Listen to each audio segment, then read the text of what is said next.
Basically, there's this thing called shift boost in this game. Coming out of cutscenes, you don't want to hold your shift or your run button, whatever you're using as your run button. You want to time it. You start your movement like about 0.05 to 0.2 seconds faster, okay? So for example here,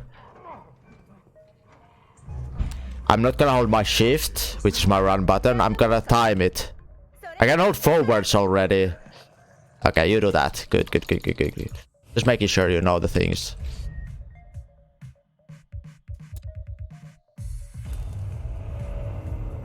Just making sure, okay? Also, I would suggest, since you're not doing too much menuing in Hunk, but I would suggest you getting used to using double interact, whatever you do. For example, well, I have a E and Q are both my confirm buttons on menus and interact, right? So if I wanna like instantly use an item,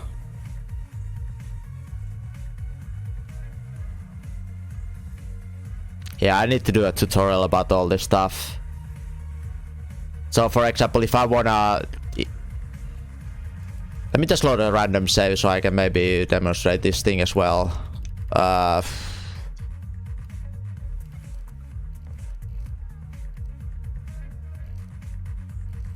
have any lab save where I have healing items in my inventory maybe?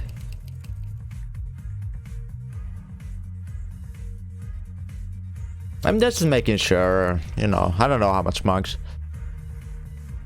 But for example, well, having double confirm helps. For example, if I want to equip this knife, right?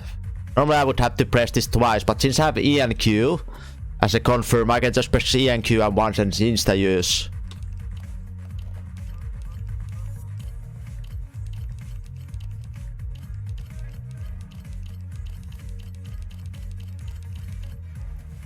For example, can help with some menuing. Also, for example, double confirm can help with a lot of the insta menuing, which comes useful when it comes to actual runs. But let's go. Let me do an actual commentary run now. So from this first line, you pretty much run straight and just curve tiniest bit to the right.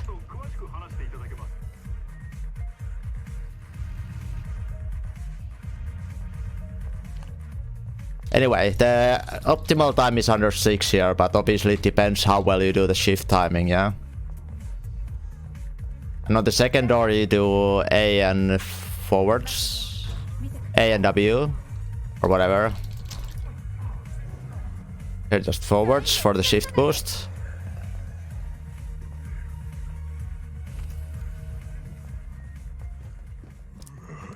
And yeah, depending how this zombie staggers, aka Frank, you can pass him on the left or the right side. You wanna use your aim to cut the corner as close as possible. And also quick turns are really useful here if you wanna get an actual optimal gas station.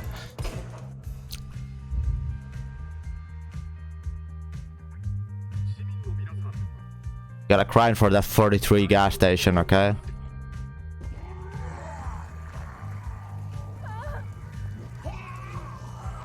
Okay, so you probably know moves about this zombie already, right? So it's RNG if he bites fast or not. At the moment he bites fast, so we are a bit faster here. But if he doesn't bite fast, you basically just run towards him and like bop him, body bop him so he triggers.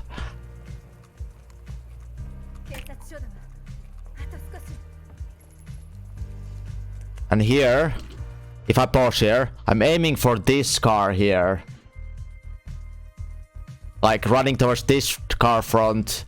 It most of the time makes this zombie just walk forwards, right? Most of the time. But obviously that doesn't happen always, because it's RNG.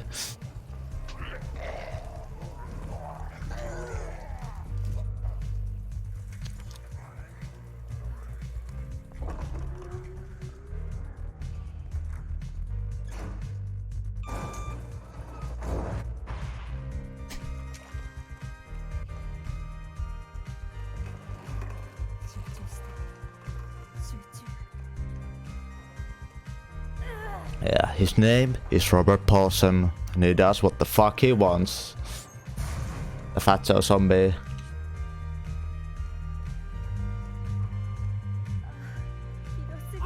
Okay, let me teach one thing about doors, okay? I don't know if you already know this. You could know this.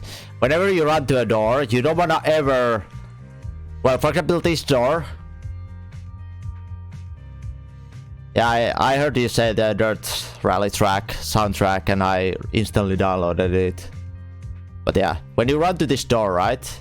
I'm not holding A and W, so double inputs. Instead, I'm timing my second input when I'm right next to the door. It makes me go through the door, kind of bumping into it and giving me a faster, you know, knock going through the door.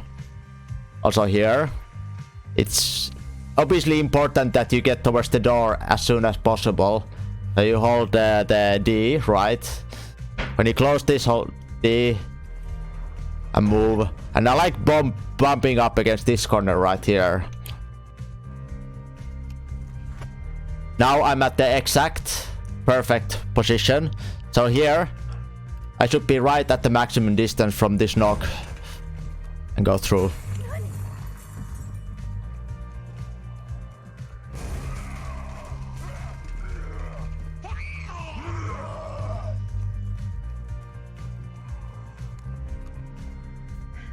I'm doing this stuff for Moose, okay? Because Moose is the man. Always hold the D.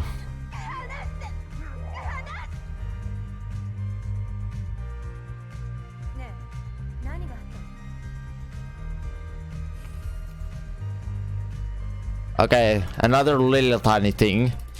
So when Claire is on caution, right? Whenever he hunches she hunches down is when you actually get the speed boost, right?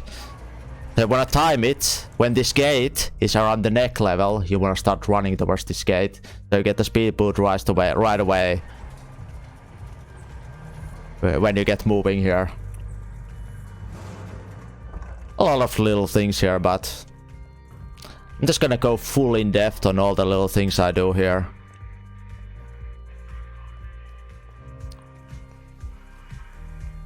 Obviously, I suggest you learn quick turns here, because it actually gives you really optimal angles here, or lines.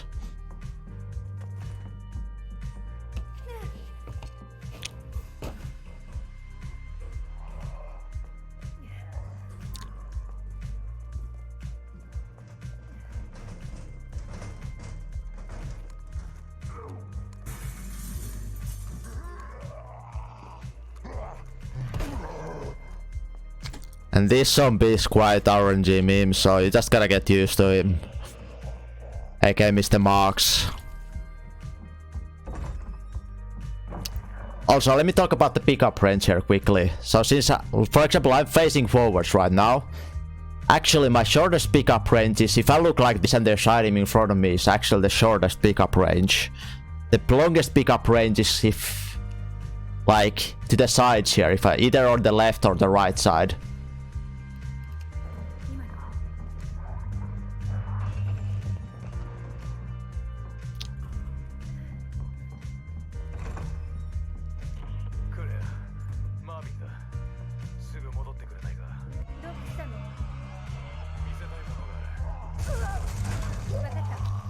Good Eleanor, good Eleanor.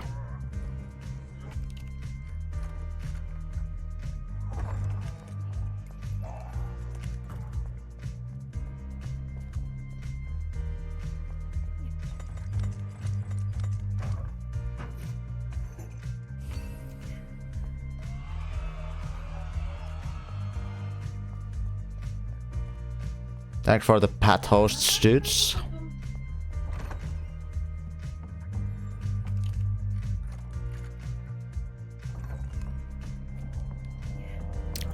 Oh shit. Okay, I screwed up. I tried to pause and explain, but I just remembered you can't actually pause. You can't pause when the helicopter is crashing. Damn it. I did that slow, that's why. Damn it. God damn it. Alright.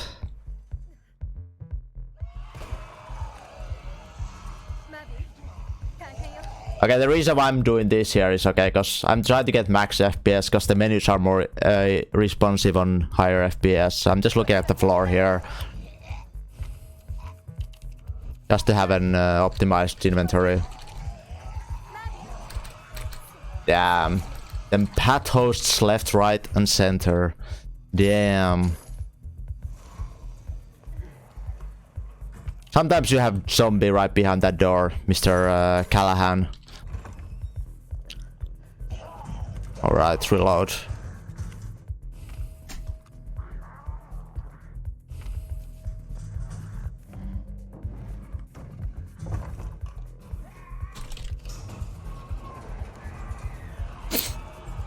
Damn, damn, damn. Path hosts keep just rolling in. Obviously here I also time. I'll run forwards and time my side press, and I screwed up that time, but oh well. But you usually want to time your, like, you know, second input when you're near the door. This zombie pretty much never should catch you. And this is the YOLO corner, okay? Just quick turn and hope for the best. Good bagels, good bagels.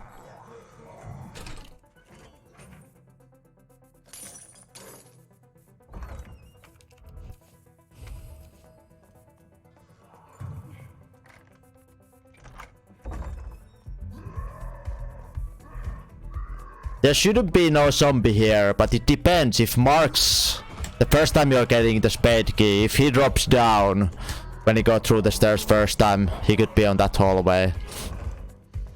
So you gotta remember if he drops down. Hello, Ricky. All's good, my dude. And this liquor, aka John Cena, is a bitch.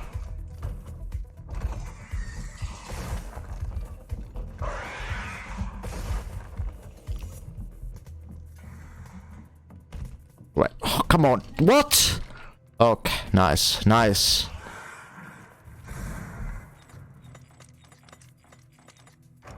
Damn.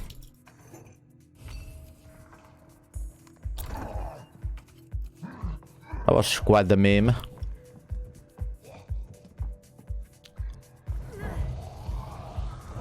Yeah, I should already reset this run. I'm just gonna do this till G1, I guess. No reset run? Should I do one no reset run and do the whole commentary through the run, maybe? I guess I could. Just keep on going. So here, I usually just run out right away to just learn the timing for myself. Wait the door and then instantly run back in.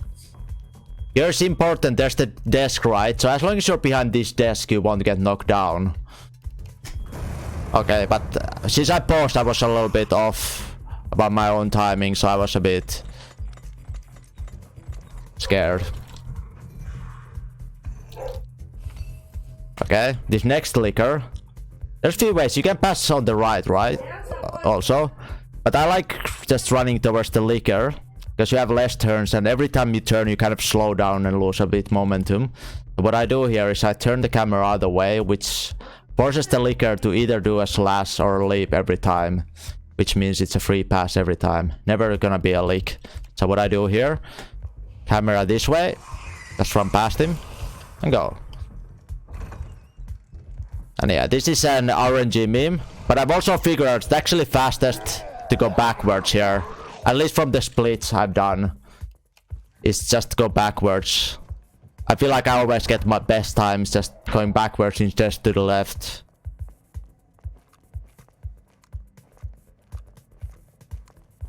Also, the interaction range of this thing is huge. If you see this round edge here, it's about this round edge. You can kind of take a straight line here.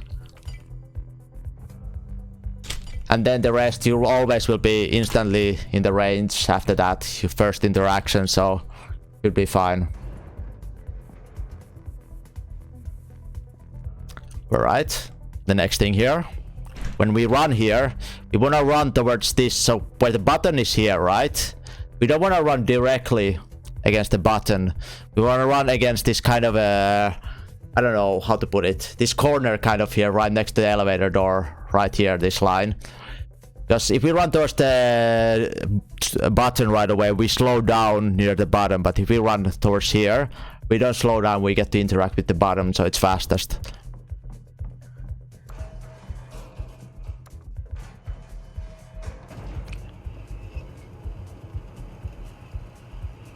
Also here, we want to start the stairs gate once we are on the like at least a little bit into the stair, not before, so we get instantly the good stairs gates. Because there's two different types of stairs gates when it comes to Claire, right?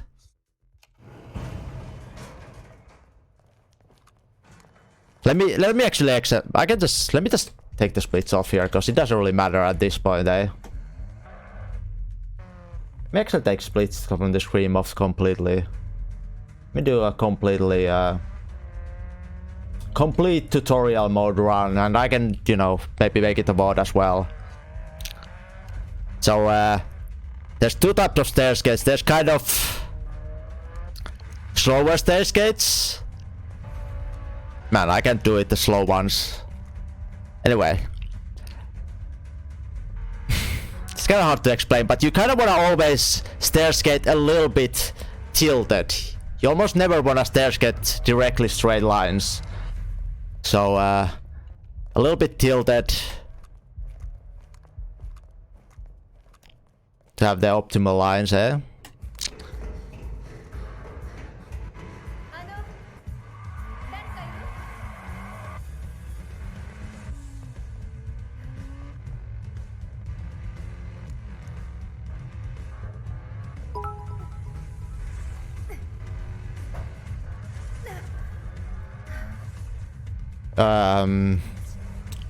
Next, about this boss.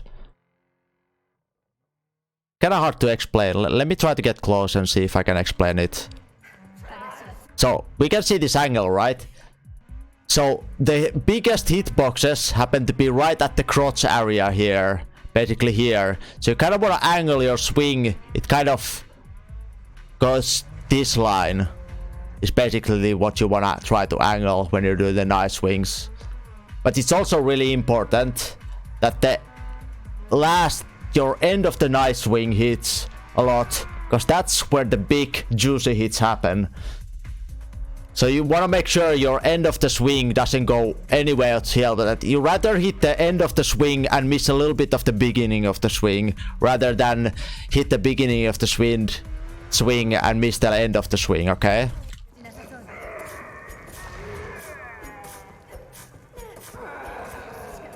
And here I'm just trying to hit as much as I can on the head.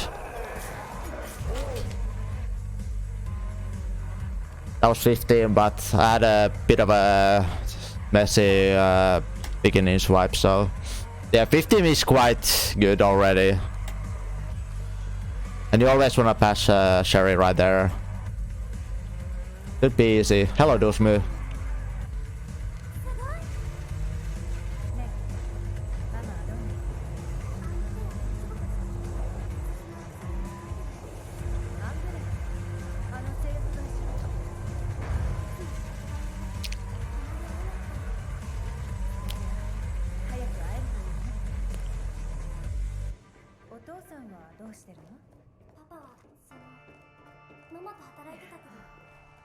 Hello, Rankill. Ah, missed the shift boost.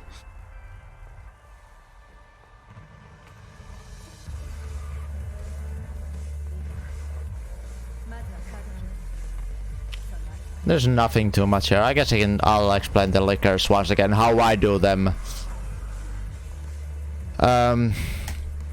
Well, it's important when you go through this door that you're actually looking towards, like, left right away. You don't want a quick turn into this door ever.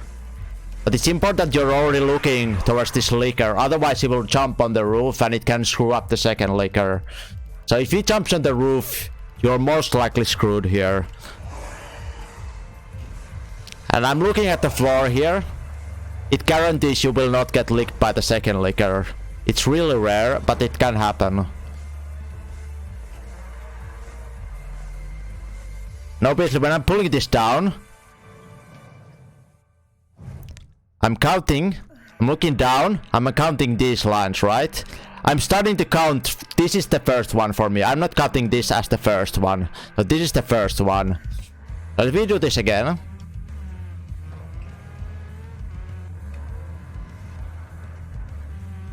So, it's 1, 2, 3, 4 and a half-ish, right? Where I stopped. But if you, for example, if I try to pick up this key, okay, it's actually, let me show this thing. Let me pull it a little bit more in. Is this? So it's kind of a tricky thing, because this is like, I'm standing here, as you can see, I can't pick it up, but if I'm walking forwards I can pick it up, but I'm also picking up if I'm kind of on this angle, as you can see. Because the pickup range is really weird on the sides.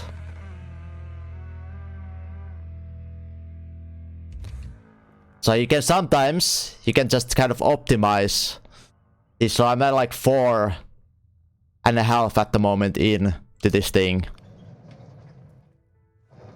Yeah. As I said, the pickup range is shortest at the front. 2, 3, 4.5. And then I can pick it up from here even. This is like the maybe the fastest and the most optimal thing you can do on this key.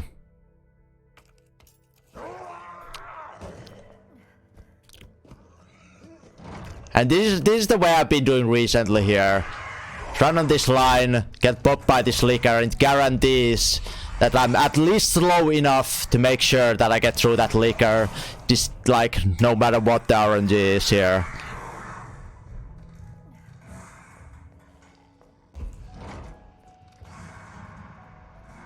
Should I have explained that better?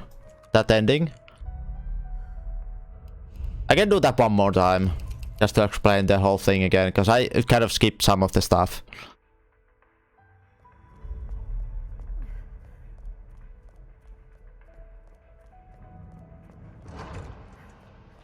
So, I mean, I like doing quick turns, but whatever. Just make sure you have camera looking this way. It makes this licker behave.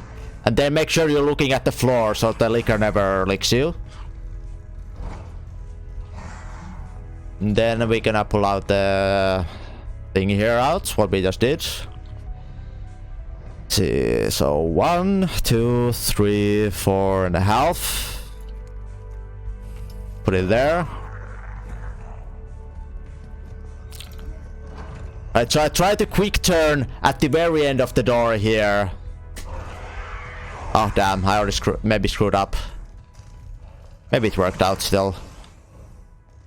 Okay, so here I like quick turning to give me the optimal angle, and I quick turn right here.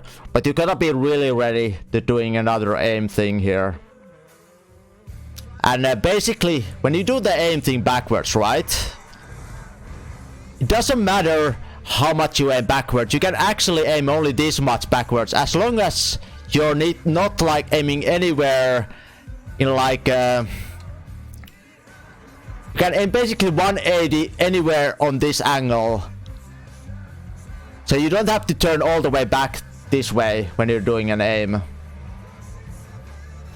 So for example, I could only do the quick turn and aim this angle to make the licker jump over.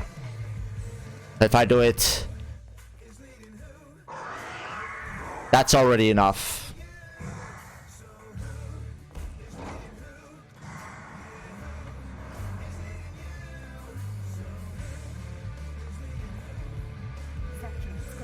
Obviously, quick turn gives you an instant access to the door here.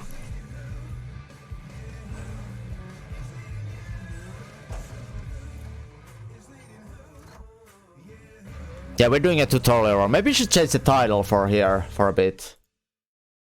Clear A tutorial. Clear A standard tutorial. Tutorial. There we go.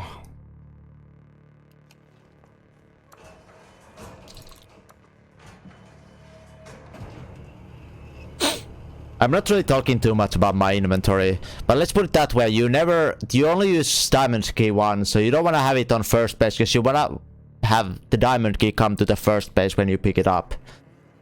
So you hopefully have a first base empty, and when you pick up the diamond key and put it anywhere else except the first place, because you only use it once.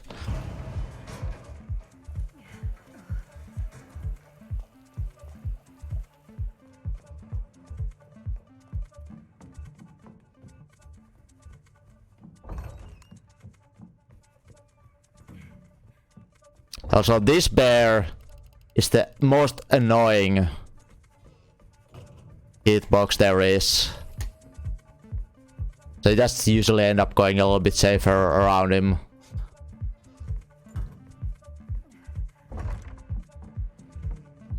And here I just kind of, again, we can apply even the interaction range is longer a little bit on the side. So I kind of run this angle, give me a bit longer interactor range to the door, eh?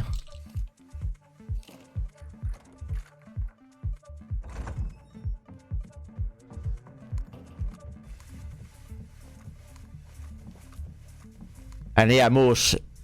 You open up this locker when you're running past it.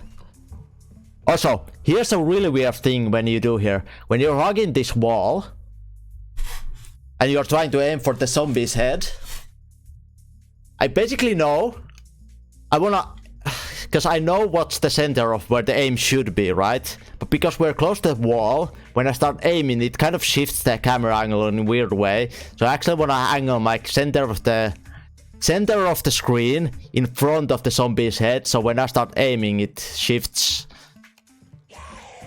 to the zombie's head. It's kind of weird to explain, but it's just the camera angle is kind of weird. And the reason why we pick up, at least in this inventory style, we pick up the electric board first is to have it on the one of the first 2 slots, yeah? Because we rather use it. It frees up our space in a nice way. So our inventory is like this later on. Eventually we're gonna have the second part here. When we use them, we're gonna have 2 free slots here. And 3 slots here, because we're gonna have this also discarded. So we have like all the first easy 3 slots usable for our menu memes, eh?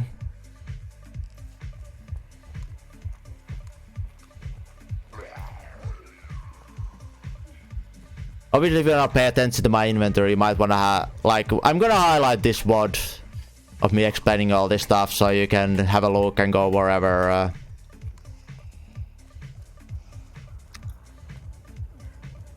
It is eventually necessary to remove that when you go to sewers. And here, I just kind of try. Well, I like hugging the right side here. I kind of angle myself looking at the wall. I just learn the for zombie at sewers. You can save it there if you wanna be safe. But since I'm doing the world record stuff, we wanna optimize every inventory. Yeah, but when we go for world record stuff, we don't do save stuff. Because we have to get rid of the knife eventually. So we just do it here. Because we don't wanna get grabbed anyway when it comes to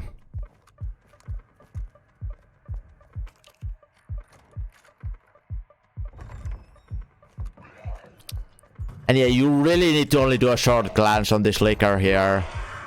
That's enough for the liquor. And here I do a little bit of inventory meme. I move the first kit all the way to the right. And then discard these both.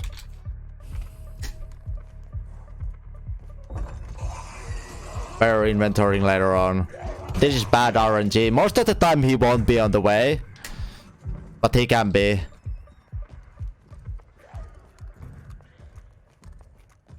And here, when you do the library manipulation, you have to shoot. So I'm not 100% sure what's the exact range, but you don't want to go too much into the couch here. You can shoot it like somewhere here or at the very beginning of the couch to make sure you manipulate the first zombie here, but it's to manipulate zombie if there's one here. For example, this time there wasn't any zombie here, so it wouldn't matter if I shot or not. But you always want to make the shot in case to manipulate the zombie here to go away. Because the shot doesn't actually affect the other zombies in the back. They're just total RNG. And apparently, I'm pretty sure I got bad RNG here. Like super bad RNG. Anyway, we gotta keep going. It's in...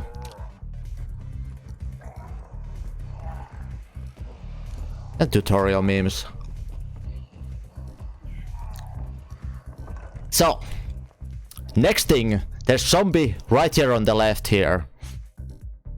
There's a couple of ways of doing this, right? There's safer ways and there's lesser safe ways, right? If you just go into the door without aggroing this zombie in any way, he will still be there when you come out of the clock tower, right? So there's a little bit of RNG involved in that way. So there's two ways to remove the RNG. There's a bit more, well, there's slower and faster way, but the faster way is a little bit less consistent. You can try to aggro the zombie so he comes after you, but you just gotta make sure you don't screw up your movement. But it's a little bit of RNG because sometimes he's a bit closer and sometimes a bit further up. So you can't really know how close you have to go to aggro the zombie. The other way is just shoot him in the head. It will guarantee he won't be on the way there. So I can either run here and shoot the zombie in the head and then go in, or I can try to bait him like this and screw up. But sometimes also that zombie can be too close. It's an RNG thing. Can be too close, so if you try to bait him and you're too close on the left, he will insta-grab you. Or like grab you and you're just screwed. RNG fun, right? You kind of want to find the perfect angle to run here to bait the zombie. I kind of like running so my feet are just on the left of here, kind of. I'm running on this line and then go to the door. It's safe enough that if he's close by, too close, then I don't get crap still. But sometimes it means he won't go for the aggro or the grab, and then I just have to rely on the RNG, eh? So let's do this bit a bit again. Let's see. Alright, Blossom. See you later.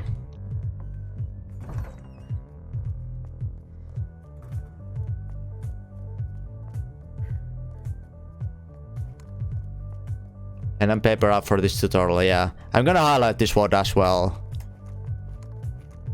So again, just go through the door. It's really important, like, any hits that happen here make Mr. X more likely to be at the door. So if you get leaked by this leaker, you gotta make sure your movement is good and you can still make through the door. But if you get leaked and there's zombie on here, and you get the RNG where Mr. X is coming to the west office, you're just screwed. So you need to just quick glance that leaker and go.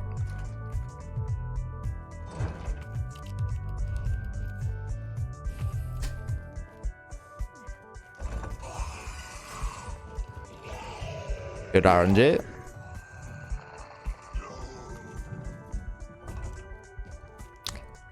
The worst RNG is he can be on the stairs here and you have to dodge him here, which slows you down a bit. Okay, there was no zombie here again.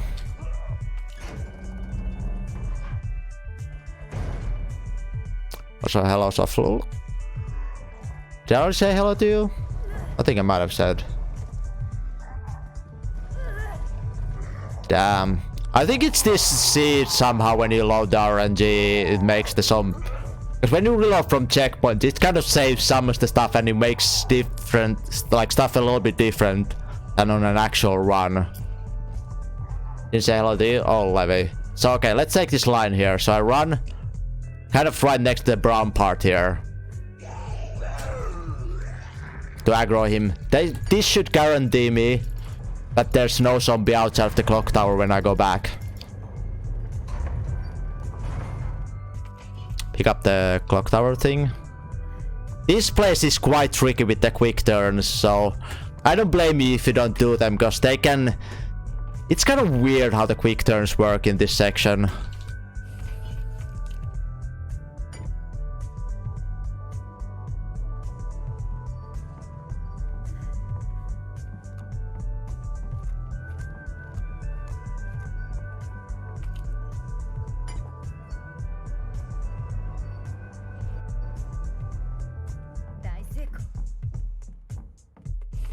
So now when we go out here, there should be nobody here, because we aggroed the zombie before going out. And the second zombie here is a little bit of RNG. Can walk forward. Sometimes he's in the hallway. Just gotta figure out all the RNG here. If you wanna be safe, you can just shoot him. In this case, he's turning towards me, so I have to shoot him. And we got a lucky crit here. Okay, so Moose, I saw you run, hug the left side and run there. It works most of the time, but it's not 100% guarantee. What you rather want to do is run a little bit closer in the middle and then curve a bit left, so you aggro the zombie earlier and then go. So just look how I do it here. When I go through the door here, I aggro and then go a bit left. That guarantees you will never get grabbed by that zombie. Because if you hug the left side, sometimes he turbos and stuff like that, then you're just screwed.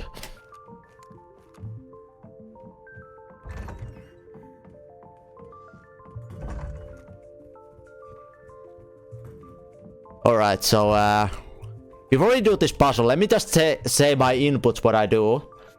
What I do here, once I put all the things in, is I do one down, interact, one left, down left, interact, left, then I do triple interact. But there's a little bit of a cool trick, if you have your key bind set up right, is this is only for PC users, unfortunately. But if we got the keybinds right, let me just show this quickly.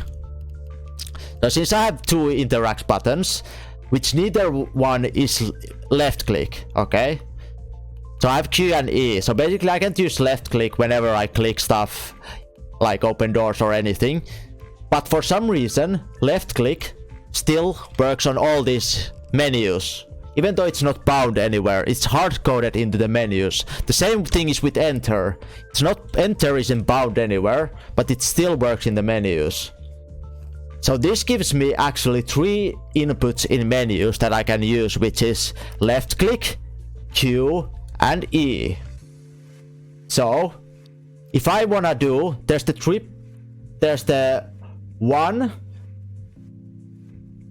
one dial here, which you need to rotate 3 times, the blue one right here. I can do left click, Q, and E. So I instantly rotate it 3 times. So it's left click, Q, and E.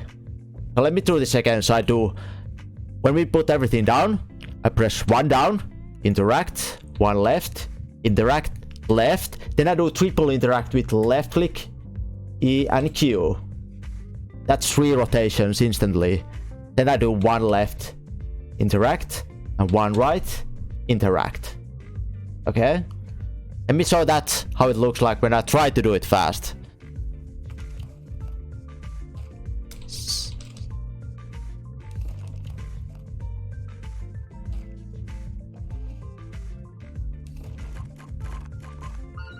There we go.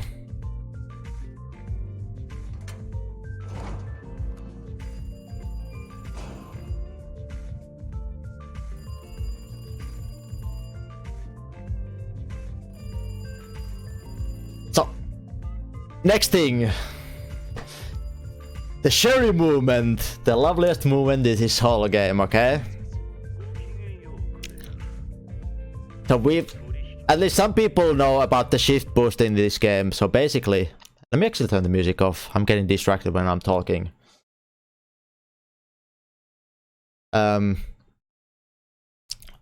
So There's shift boosting in this game, basically, where you want to time your shift presses after cutscene, right? But there's a little bit you can do here with Cherry, kind of to apply it in some ways. So for example, Cherry movement is really weird and clunky in some ways. So when we come back and go through the cutscenes here, let me just stand still for a moment.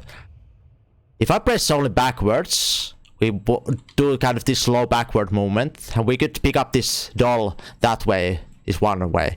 But it's actually slower than if we press backwards and time our shift press, it gives us insta-turn. So when we start up, we press backwards and then we press our shift. Because if we... It's a bit meme if we hold shift coming down and then press backwards. As you can see, like if I hold shift and then press backwards, can you see what happens? Cherry does all sort of weird random shit. But if I press backwards and then press my shift, it gives me this quick turn most of the time. So I press backwards, shift, turn my camera, pick it up. And after this section, again, I let go of my shift, press backwards and time my shift again. Give me an insta turn here. And here when I run to this puzzle, I can run a little bit the side here for maximal interact range. As you can see, the interact range, the size is insanely long. So if I look towards the puzzle, like, it's actually quite same on Cherry, it seems like. Might be more a clear thing, but anyway, you kind of wanna, you don't wanna run directly at the puzzle coming here. You just wanna run a little bit to the side rather. So you are a bit closer already to the scissor side. Also another tip, you can a little bit see the shapes running towards this puzzle. So once you start recognizing the patterns, it can help. And you can also, whenever you interact here and you're doing this examine thing, you can have a quick glance here. Already some of the rotations. So for example, this piece is gonna become the first piece. This is already perfect rotation. Since we see and the other things we really want to look out for is these pieces where there's the square and a star on the same piece. If we see this one here with the round and square, and any other piece with the star and squares, it means you have a lot of good RNG already. So we can already see there's two pieces here, which are one rotation. And this one is basically no rotation. But this is just the little things you can do. And the last puzzle piece we can't see yet. So when we come out of here, we saw the first one is one rotation. So we have to move this first piece here. Always to the third spot, right? But we could already see it's there, that we can see the star square. So we can already see what rotation we go. In other case, when you do this puzzle, for example, if we were here, in this situation, we can't see any star or square. In this situation, I would always rotate this direction, which is, I guess, pressing up. Because there's a chance it's only one rotation still. Because in this direction, if we rotate the other direction, we already can see it's not one direction on this rotation direction. But on the other direction, it could still be one rotation. But obviously, I already know this. If I see the round and star, it means the next one is the... So it just becomes down to kind of knowledge as well. I'm telling every little thing that I notice about. We had a lucky piece here. This is already fixed. Here, we can again see already the fixed solution. This one down. And we had the first piece as a good RNG. We only had to do two little rotation here. Again, coming from here, pressing D and timing your shift press. Also, another weird thing here. I'm going super in-depth in a lot of this stupid stuff. If you run towards this, you can see I start walking when I get closer, right? And I kind of, you know, I can use this scissor kind of farther away, right? But I could also, if I run a little bit the side and have a little bit of a turn angle while I'm running towards this edge, I can get right next to the wall instantly. So I'm a lot closer to the wall after the scissor usage. I can crouch and it's faster to go through the hole. You don't have to time your click here. You can just hold E or your interact button when you pull out this shelf or run towards it. Let me actually show that again. Whoops. Come on, go down. Go down. Let me push it back in. No, we can't. Fuck. Damn it. Anyway. So basically, just for the optimal time, just hold your interaction button when you're running here. They will instantly grab it, okay? And once you pull it all the way out... Fuck. Sherry! Stop climbing. Damn it. So once you pull this all the way out, you don't want to hold your shift at all. You rather just want to press forward, okay? Once you climb up to the second wall here, you still don't want to hold any shift. The guaranteed way I found out to climb up the second shelf here is hold forward and look this direction. It's a bit of a meme how this climbing up works, but this is how I do it. So I press W and look this direction. It guarantees me an instant climb up. And here, if you're not close enough to this window edge here, it's actually faster to crouch just a moment, and it turns you faster as well. So for example here, I climbed up a little bit the middle, so I would tap crouch just to get into the range a bit faster. So tap crouch and then interact. But sometimes you're just close enough so you don't have to do anything and just interact right away. And you just want to avoid this corner so you don't get stopped down. You kind of want to practice this section quite a bit because Sherry movement is quite the meme. Stairs. It's actually, let's compare this. It's actually faster if you tap A and D when you're running down. But there's a little bit of a trick here. You only want to do it when you're going down. Because, well, the only benefit is the 2 times you go down these stairs, okay?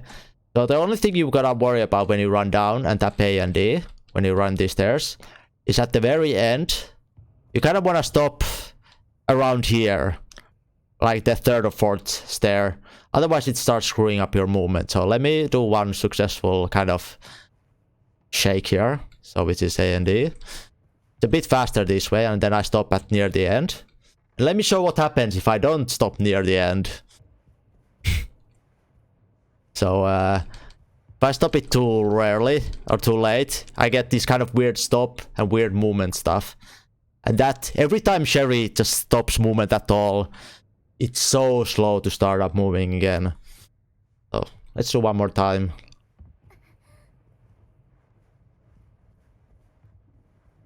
Stop around here, just for safety's sake.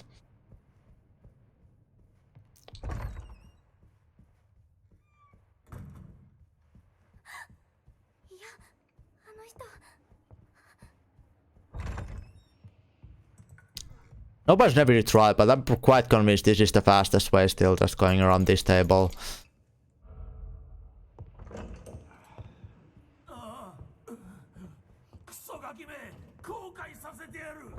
And here you can just do whatever, you're not in a big hurry, but... Also here is Bobby. Say hello to Bobby. Doesn't look exactly the same as my emotes, but he's one of the Bobbies in. There's another Bobby. Obviously we gotta learn the standing strats, okay? So... There's basically a spot here where you can just stand and you don't have to move at all. But there's kind of a bit more of a safety way also. So stand behind the Terma spot. So basically he's standing there, so you kind of want to stand a little bit to the left so the angle there is not gonna catch you. So you can just stand here. Just chill, standing.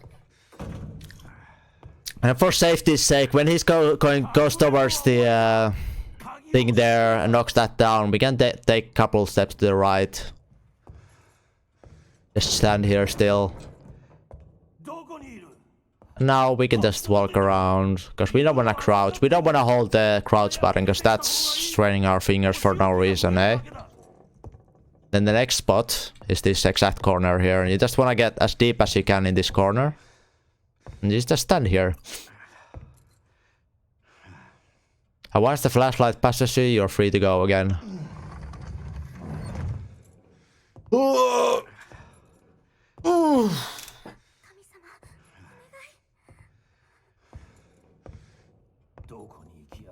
Right, we can pass here.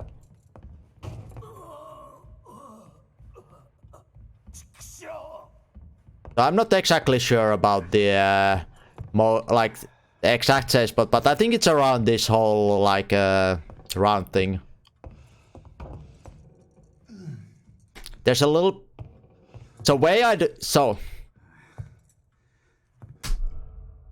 when Chief Irons is coming closer and he's gonna knock towards the door, right? It triggers the cutscene. Optimally, you want to do a little bit of movement before the cutscene begins, because it actually places Sherry a lot closer to the door. The way I time it is I kind of angle myself here towards about the middle of the door here. So I'm like facing towards the middle of the door here. And when I see Chief Irons kind of enter to the frame here, I don't instantly, but just a little after he enters the frame here, I do a little bit of shift boost, I guess. So I press forward and then click my shift here.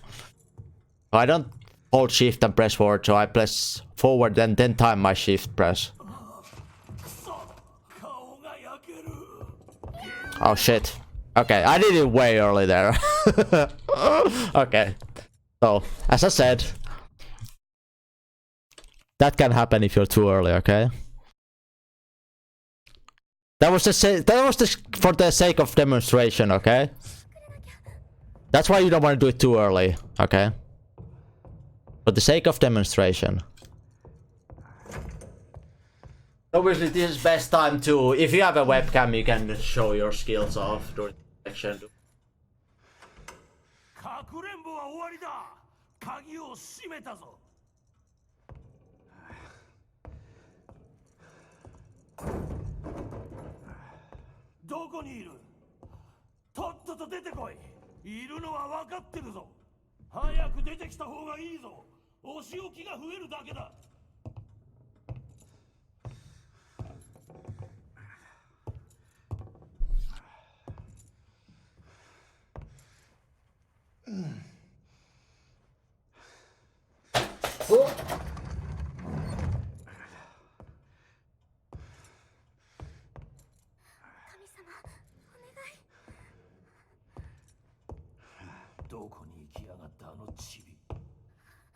Of course, everybody in Finland can juggle art.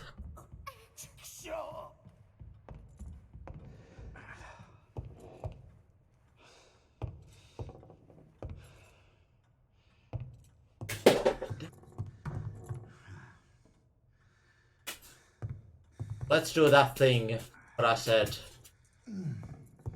there this time.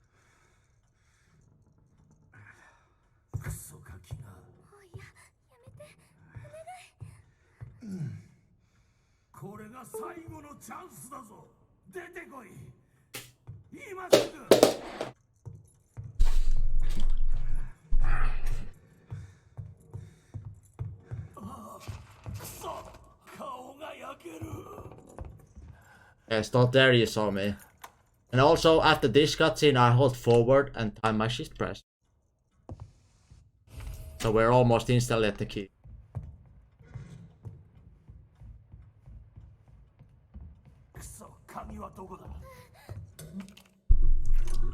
Also the double interact helps a lot. So for example I have E and Q. Whenever there's anything on the first alt you need to use, I can just run towards the thingy.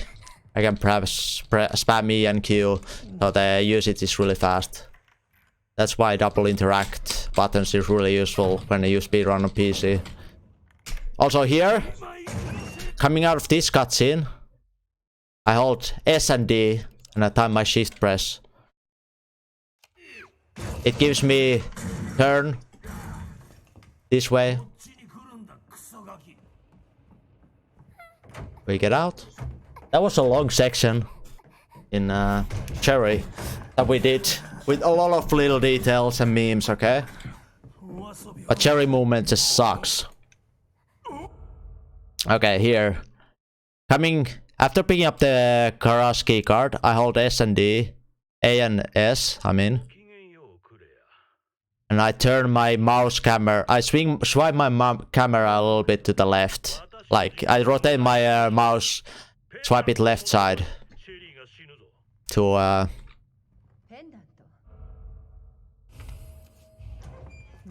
it's a little bit inconsistent. This door is still the thing that I actually never practiced too much. I just kind of wing it every single time. So just do whatever feels right for you. But that's how I do it. I use A and S and just swing my camera a little bit. And I should most of the time get quickly to the door here there. So hopefully, if you've not had to spend too many bullets, you're about at 10, 9... Well, the lowest bullet count you should be here is at 8. Because you pick up 8 bullets from the locker right before the sherry section, so...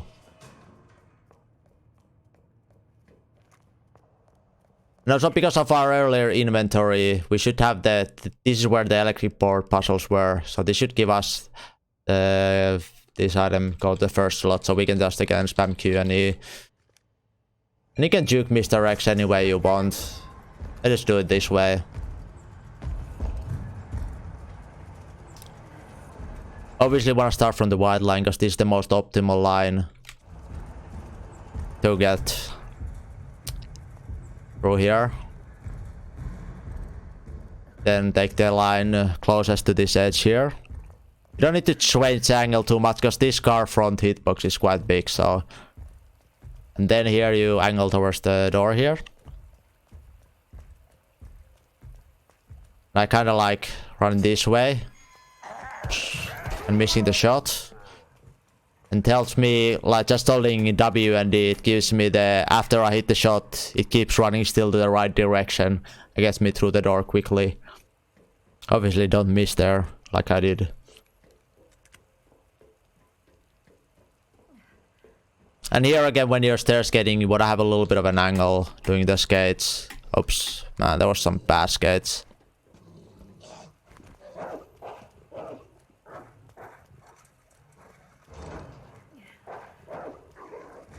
Actually, I'm not quite 100% sure about this. This is actually counted as a little bit of a step here. You slow down here. So every time I wonder, should I do a stair skate here or not? It's kind of it's tiny bit of a step. Probably doesn't slow you down almost at all. Probably not worth it. But it's a little thing to consider. Then you just run towards the dock here.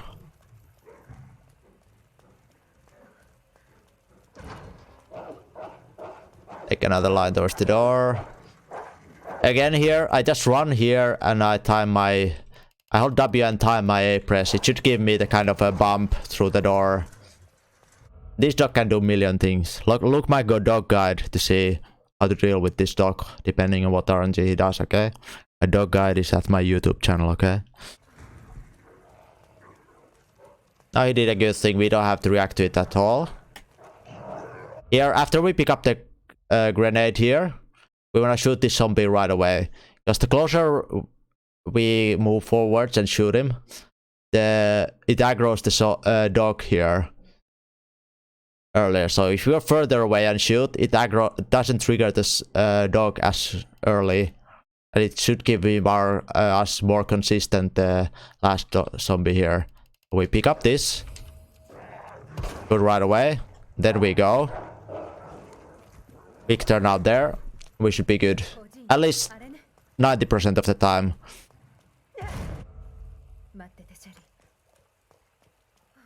95 maybe.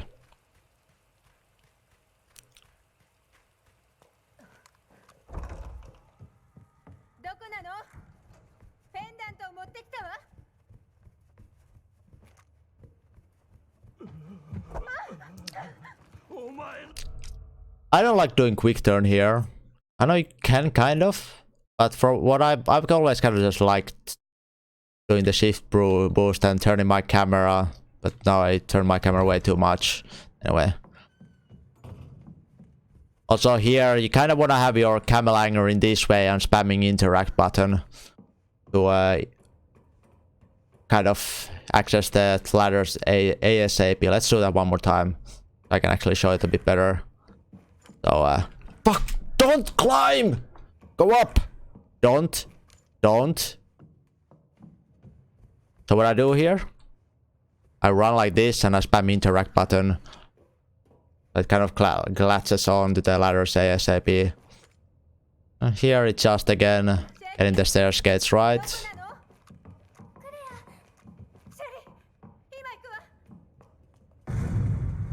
Also, one tip when you're stair skating, don't move your mouse left or right at all. You want to have it complete at still when you're doing the stair skate. So I'm not angling extra way anyway my mouse. It's basically at the complete standstill. I'm just tapping right click. Because it kind of messes up with the good stair skates that can happen where when this movement is a bit faster if you start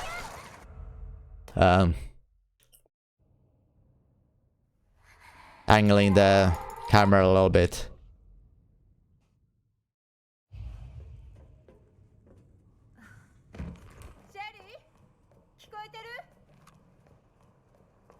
And obviously, kind of, it doesn't matter where you run towards here. You just need to hold W and like it'll automatically glitch. You probably can. I don't know.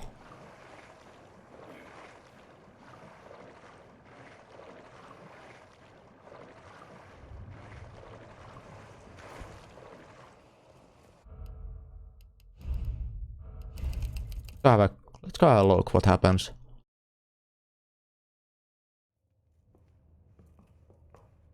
Let's see if we can climb back up the ladders or something.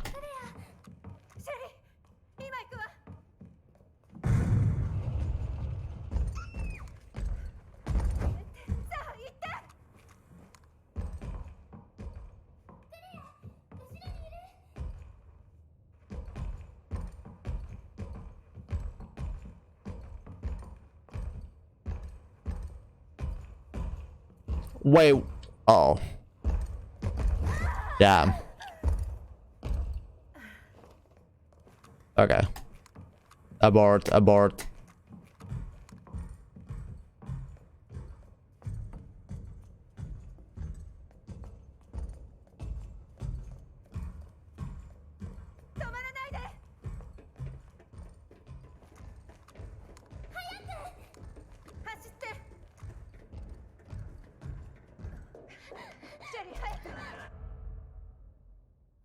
That happens indeed.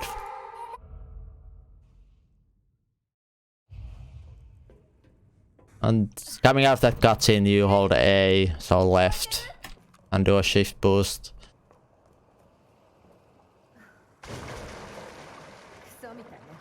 And I guess here you just wanna learn the angles, so basically, because there's scrap there, you kinda wanna just run this angle.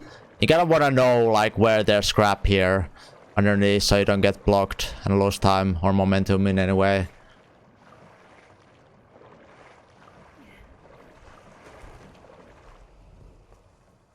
I guess he did.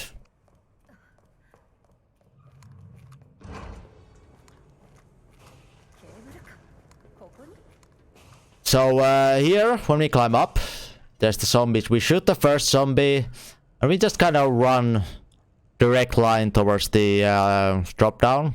Just drop down. I don't know what happens, but sometimes the second zombie just turns towards you and grabs you. I don't know what triggers that. Is it just bad line? Being slow?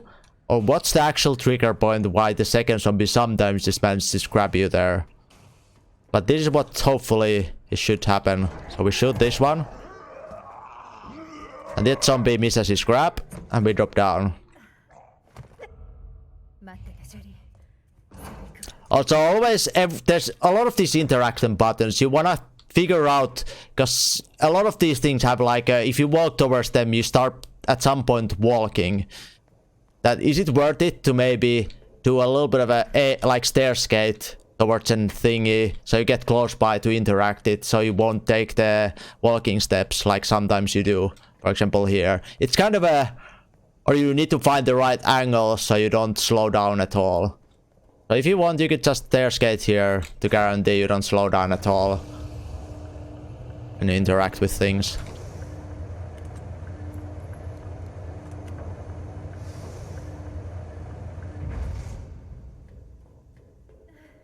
Well, we're at the sewers. Booyah. And here there's a couple of things, I guess. Well, obviously stairs gate. You don't want to run directly against this T-bar. You want to run to the side here to pick it up. Because you start slowing down like the walk speed right before this thing. So I want to pick it up from this angle.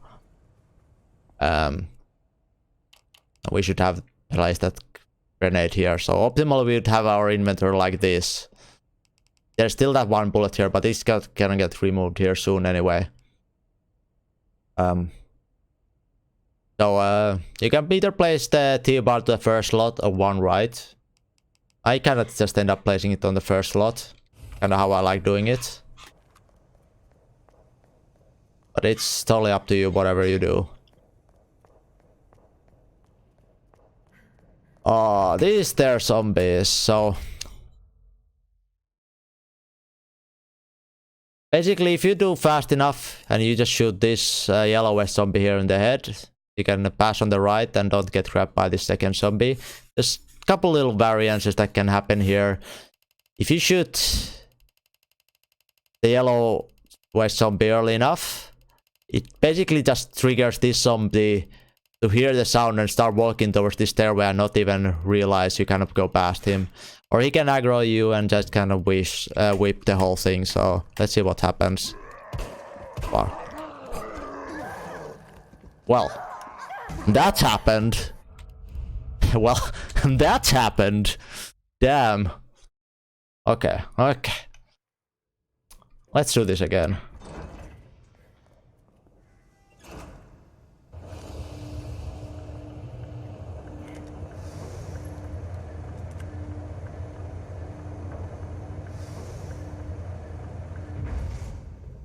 Yeah, it's forcing me to show the both ends of the situation here. Obviously, safer way is if you have enough bullets and you want to play safer, you can shoot both in the head and pass there. That's totally fine as well. Okay, let me fix this inventory the way I like having it.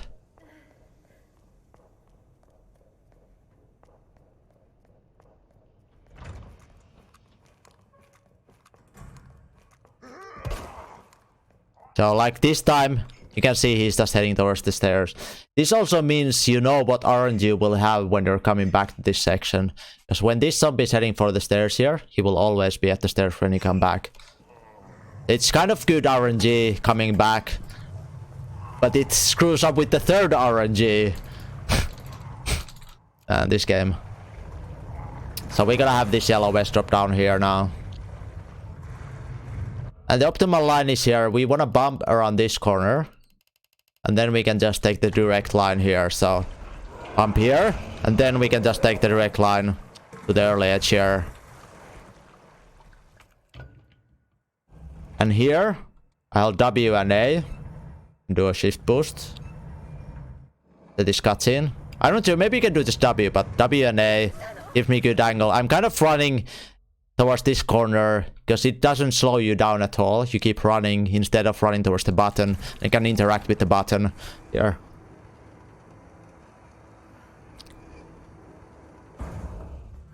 Pick up the bag. Do another shift boost right after this door.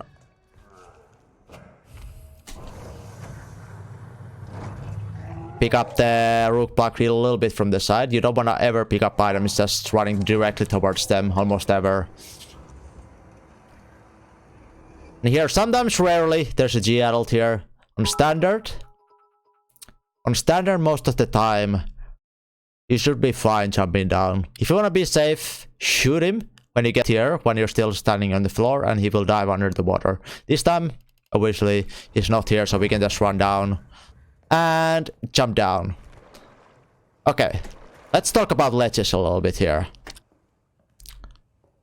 When you climb ledges, if you're running them from an angle, you can either, when you're running from an angle, like a kind of side angle, you only want to do W. And you will instantly climb down. But sometimes, if you're running directly at the ledge like this, you can do a safety thing, which is you run forwards, and when you're touching the edge, press either side key as well. So D or W. This guarantees you also insta climb up when you're near a ledge. It's kind of a weird thing. Obviously, it sometimes just works. But like, for example, here, I'm running this angle. I can either hold W, or if I want to be safe, I can run from this angle. And I like pressing A here to guarantee climb up also. Alright, let's keep going. So this time, it's actually a little bit of a good RNG somewhat, because the yellow is actually down here in the pool, but that's mostly because I was being slow, because I was talking in this section. Obviously, he's down here, it's a little bit of an RNG, and obviously the way we have our inventory, we kind of want to avoid using as many, as little pistol bullets as we can at any point. So, he could be climbing, if he's climbing on the ledge, right, you can see him like climbing on the ledge there. You should be able to just go there and instantly climb up and run past him. You should not get grabbed unless your ledge climb is being a bit slow. If you get to the ledge and you don't instantly start climbing up, he might grab you then. You can just climb up right next to him if he's climbing up. But this time obviously he's just standing here. We have to wait and see what happens.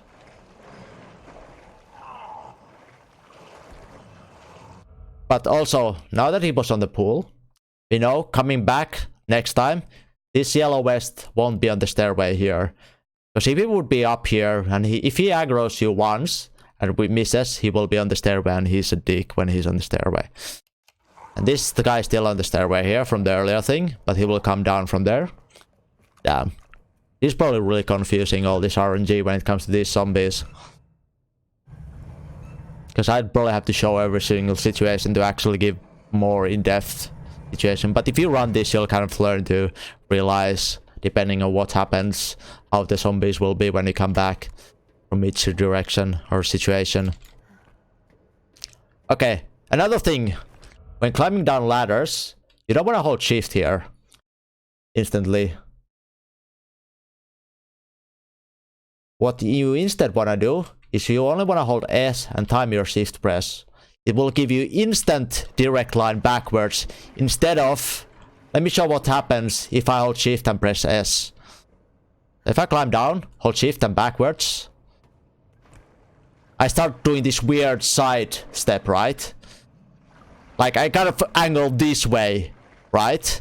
But if I climb down, hold S and time my shift press instead, or my run button, I get direct straight line backwards. And here again, I just press side key when we're near the edge. Oh, and here we go with the GLs, because I don't even know what to do here anymore, because I do some weird ass shit nowadays. Go watch any other runner or do this weird shit I'm doing right now, okay? Because this is my new meme, what I do. Okay, let me try to show the old way. I don't know if I can even do the old way anymore, because I've been getting crapped by that old way for some reason. I don't know why. So, run here. A little bit to the side. Reason why I shoot him more here is basically because wherever you shoot the G adult, is that direct... Well, if I shoot him... Okay. If I shoot the G adult here, he will come up and face towards this way, right? But if I shoot him like here, for example, it means he's a really wide, like a hitbox when he's facing towards you, right?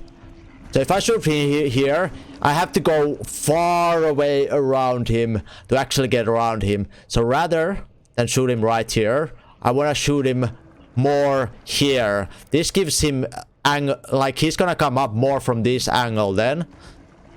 We should be able to pass him a bit better here, closer on the left, without him blocking the way. And now here we just should be able to run straight line towards the edge. If you pop on this corner here, you might get grabbed by this GL. But it also depends on the RNG what this GL gives here. So this time we got a good RNG. And again here, I run about here, and then I press S to climb up instantly. And you can see it kind of slides weirdly up, and I'm really close to the edge, optimal edge here. But it starts the climbing animation here already, so it's faster, right? Instead of running here and then climbing up. So basically start the climbing animation a bit earlier, and so on. Okay. Then going up, stairs gates. And this section is one of the super mega heavy movement memes, right? You can do quick turns and whatever feels comfortable you. I'm just gonna show the way I do it. Quick turn. Again here, we just kind of can run this way and pick up the plug, right? Because we don't have to directly look at the items we pick up. Because there's a little bit of like... You can pick up the pickup range is wide like this when you pick up items. So then we do here. Do the queen plug we just picked up. More stairs gates up. Pick up this thing. As we can see, the zombie who dropped down. There's 3 different RNGs with this zombie. With 2 different RNG. With 2 of the RNGs, you don't need to shoot him at all. With 1 RNG, you need to shoot him. So the RNG, where you know you have to shoot him, is where he's facing towards you when he stands up here. In any other situation, well, the 2 other RNGs, when he drops down, he's still lying on the floor. So you can just run past him and get the spark shot, and you'll be fine. And the other RNGs, when he stands up, he's facing kind of towards the wall here. And in that case, you also don't need to shoot him unless you screw up your movement. That one, when he's facing towards the wall, you just gotta make sure you don't screw up your movement and you don't need to shoot him, okay? Let's see what RNG we got here. So now, he's facing toward me here. As you can see when he's standing up. This means when I'm running past him, he will aggro me towards the spark shot here. Which means we have to shoot him here when we come back, okay?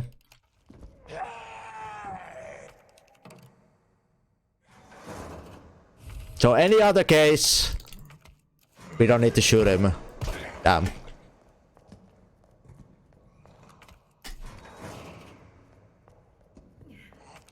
Oops.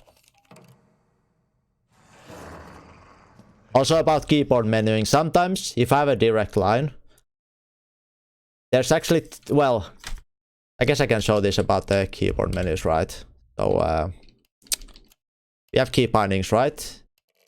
We have the menu key bind buttons, right? We have WSD, but we also have a second set of menu buttons, right? You can use whatever you want. Obviously I have these as default. But for example, if there's stuff like I need to just run straight, I feel more comfortable doing some of the menu stuff, especially since I use my left hand to do the confirm stuff, so E and Q. So I'd rather focus on the right hand doing the menuing in some situations, and just focus on the left hand doing the E and Q. So for example, here when I run straight towards this input, so I just use my right hand to press down. But you could also, like, for example, I tried this at one point, having the mouse like side buttons, right? If you have a side buttons on your mouse, right? So you could have like one of them being down and one to the right, because those are the most important ones you need. Because for example, whenever you menu, you always start from the first spot, right? If I had like one of the buttons on the side buttons go down, one to the side, so I could also just, you know, use them as well. It's just an idea. I tried it at one point, I didn't really like it. I don't feel like I could get like the thumb being as fast and as accurate. But it's an idea to try out, I guess.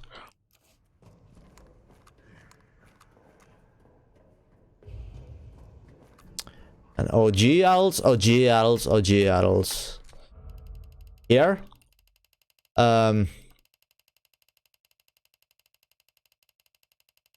Pretty much with Claire, it's better just run towards the GLs. And if you see them start speeding the little things, you're fine. If not, you just spark shot them. If you want to really min-max this, sometimes even if you get close by, they don't go for the grab. So you can run really close by and see if they go for the grab. And if they go for the grab, then time your spark shot on them. Obviously, this is high level stuff. But sometimes you also get good RNG where you don't need to shoot at all. So let's see what happens here. I guess I can show a little bit. So I can run close by here. I saw he went for the grab. So I can just time my shot here, right? But sometimes you can try that, get close by and see what he does. And then sometimes he does some weird animation, you're still fine. We can actually reload this checkpoint a couple of times. Let's see just a different situation, what happened here. Because this checkpoint is right here. It's a good checkpoint to practice with these J-arrows. Sometimes you can pass him on the left, right here, still, for example. He went for the grab, but since he was facing weird so much that way, it's always good to try pass him, like, kind of if he's facing a weird direction. Right. Let's just reload this checkpoint and we'll get the speeding animation, because I want to talk a little bit about the speed animation when it comes to G-arrows. Hello, Ara. Okay, no. Can you do the speed animation, please? Or could it be a bit further up? That would be also fine.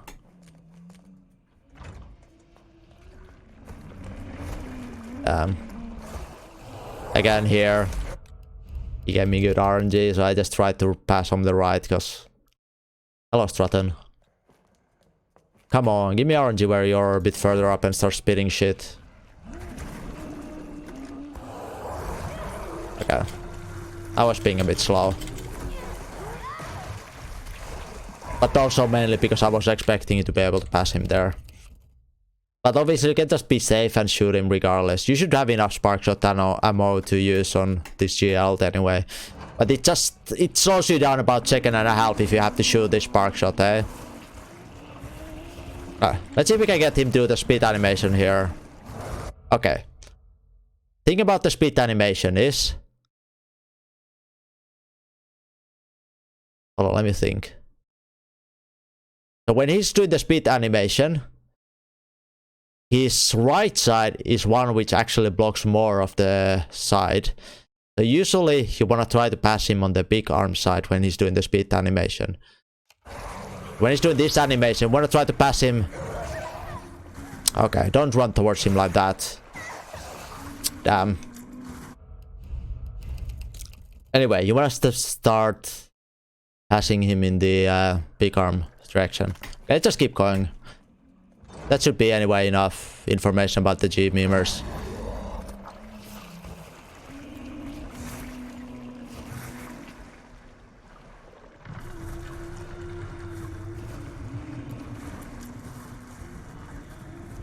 Okay, so this G-adult, we take a straight line here, and when he comes up, you don't like right instantly want to shoot him. Just a little bit after he comes up, you want to shoot him with the spark shot. He should give a nice angle here on the close by to give you a pass here.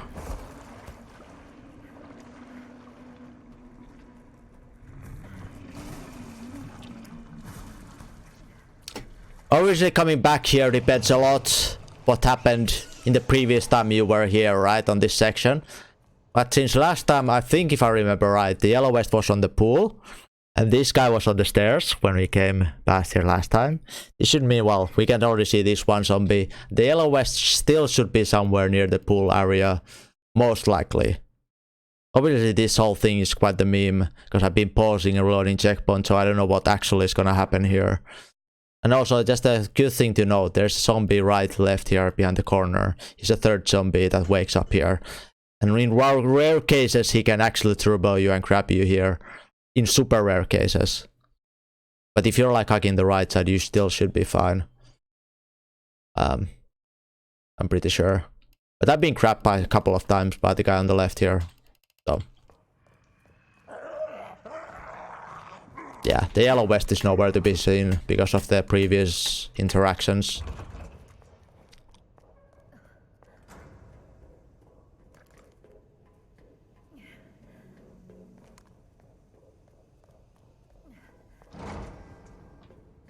So here, we need to bank up 2 items.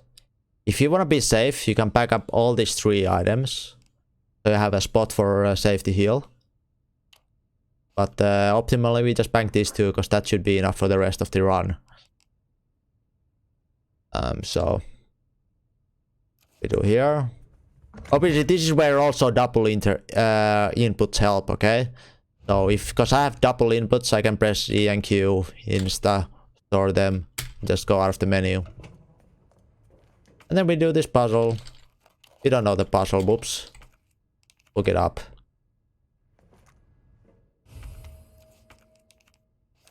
Oops. Doing this a bit memes.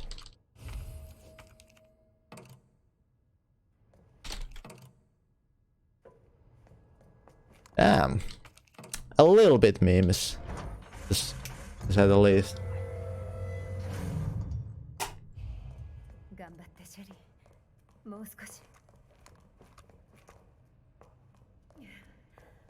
Obviously a good thing to note about your inventory. When you're coming back from the King Queen plug room.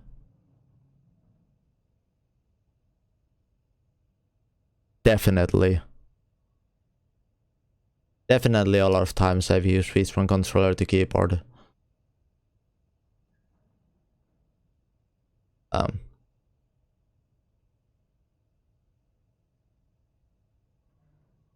It just gives you everything more precise. As long as you know how to use keyboard and mouse good. Oh yeah, good thing to know about the GL section is your inventory is gonna be full. So if you get in danger there, you can't pick up any heals until you actually use the chest pieces in the puzzle here and come back here. Unless you've wasted any of your current equipment, which you shouldn't, because at least on the optimal route, right? So this is how your inventory should about look like. 2 knives, 2 grenades, spark shot. And pistol obviously, but yeah, if you don't need to pick up the heal, don't. Obviously this puzzle is first 2 and the last. Okay, let's talk about this grenade. The moment we run towards this door and the arm comes down, it will spawn the boss. But the boss actually isn't where the arm is. He's gonna be spawned at the middle of the room up on the top here. So that means normally he would, like, you know, slash down from the roof, right? So to prevent that, we need to damage. Biggest heart on Twitch. Oh yeah. For the follow moon rune. So damn, I got super distracted. Damn, that voice though. That follow notification sound. Jeez. So normally he would slash down from the roof, right? But if we damage him enough, which we can do with grenade, he will instantly go to the door here. It was Michelle Mabel. So what we do here is we run towards the door here, and we already take our grenade up. And I'd say around... It's kind of hard to say what I use as my trigger. I would say maybe this yellow cord here is where I start turning around and throw the grenade to the middle of the room. This should trigger up the boss. We should damage the boss with the grenade and he should instantly trigger the door here. I'm gonna... Okay, I don't actually probably need to change the graphics here. But obviously, you're here for the run. We're doing tutorial at the moment. Let me open up SRT so I can show you the actual percentages and stuff like that for this boss. Oh.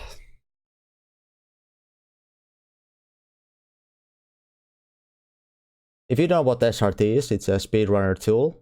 Most people, well, every speedrunner uses it at some point during their run in this game. And let me show it on screen here first. SRT. There we go. Like this, okay? There's your inventory. That's your health. So it's the percentage of the boss fight, boss health, right? So the boss health here is the big number here. So that is one at the 94.6%. It's important to get this boss under 50% for the crane to one cycle him. So it's gonna be under 50%, so 49.9% is enough. And I'm just gonna show the optimal fight here. Maybe I can show the old fight as well afterwards, but let me just show the first optimal fight. So after he's at the door, we stand on the left side here. And it's really important to not slow down at all, because if your movement sucks a little bit, he won't follow you directly down to the platform without doing an attack. It's important to not have any slowdowns at any points. And even here, you want to rather run at the middle of the platform rather than on the sides. It's kind of a weird thing. So this is what we want to happen, is G1 to follow us right after, right? So here, we run the button. We have knife equipped. And after we click this button, I'm not holding shift and backwards. I'm holding backwards and I'm timing my shift button again to get like an direct line backwards here, okay? So. And here I use a sound cue to see what he does. This is where I sound cue to hear what G2 does, okay? There's two things you hear. You hear this kind of silent growl, or you can hear really loud growl, like roar, or like roar. Anyway, this loud growl is he's doing the leap attack. And if you hear a little bit of like a silent meme, it means he's doing a triple slash attack. On the loud growl, you walk back forwards, and you'll be ready to knife again. But since now, he's doing the triple slash, because he did the quiet growl, means we run forwards and we can pick up these two items at this moment, okay? So now we use this time to pick up these two items. We wait for the third slash to come, which is this one, and we can wait on this corner because it shouldn't reach us. When he slashes down, we should get a really good angle where we slash the shoulder, eyes, and both of the heads here. Get an instant stun and a lot of damage to start with. And here is really important to make sure you have 120 FPS solid. Whoops. In this RNG, because we want to break the knife before we hit the button again. And we really want to try to have max FPS here. So I have to do 50% quality just to make sure I get each out those little couple frames that I keep dropping here for some reason. So now we should go for the big juicy slash here. Oops. And we knife him down. Now we want to break this knife. And after we instantly press the break the knife, we go towards the button. And then we finish him on under 50%. Okay, that was a one slash too much. And here after, I guess the boss fight. Talking about the boss fight. Eesh. Do you want me to go super in depth on this boss or not? I can.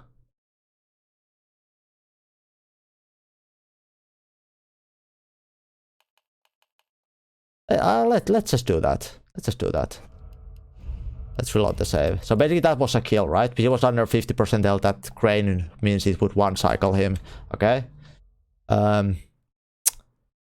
Second situation. Actually, let's just load the boss save, because this is kind of screwed. Well, no, it's not. Let's just see if we can make him to get the... Okay, another thing. If you ever load from the checkpoint, this boss fight... No, it's not a problem, but I'm just doing in-depth tutorial for people who are like newer and learning this fight anyway. So if you load this boss fight from checkpoint like this, there's a little bit of a difference here. If you would do this normally from all the way beginning there, he would instantly drop down and start walking forwards. But when you load this from a checkpoint like this, and the checkpoint is like right at this platform, look at what he does. He does this weird pound here from the checkpoint. So it's not 100% legit save. It's not like how the game would actually go. So if you truly want to practice this boss fight, you would rather want to do it from the save, right? Like you have a save all the way at the safe room and then do the puzzle again, and or like, you know, throw the grenade and all that stuff. But I think we can kind of fake this into a somewhat legit situation, just waiting a little bit here. So just wait a bit, make sure the growl is set. So. Again, I think he goes for the trip. Okay, no. As I said, this is the problem here, because it's not 100% legit. He would normally do one of his attack animations. He would normally do at that range already, so...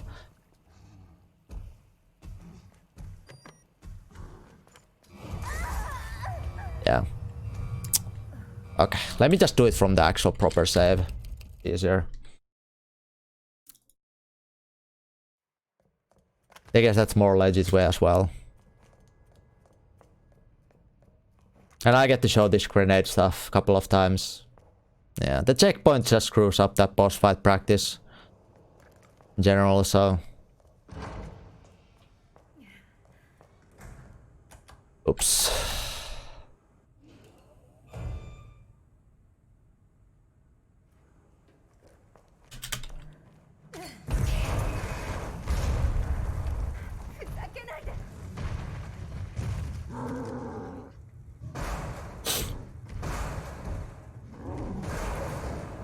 Okay, actually this time I'm gonna show you an older strat. If anybody's having troubles with this whole knife thing stuff and having, you know, feel like this is harder, I can show the easy spark shot strat, okay? This actually requires you to bait an attack at the top platform. So what you do here, what I like doing is run close to the end here, and on this last line here, I aim I said like 1, and then I drop down. So I run here, 1, then drop down. Bait an attack at the top. You press the button. Go back. We aim at the shoulder right, and we hang back. We want to hang as back as possible to guarantee no memes. And then we go for the knife stuff. I don't know how many times you actually need to knife this way in this fight. Guess you need to go about now, and then you go finish him up. Yeah. So, about this charge thing, there's 2 things what can happen here after he stands up. He can instantly start the charge without doing any roars, or he can roar and then charge.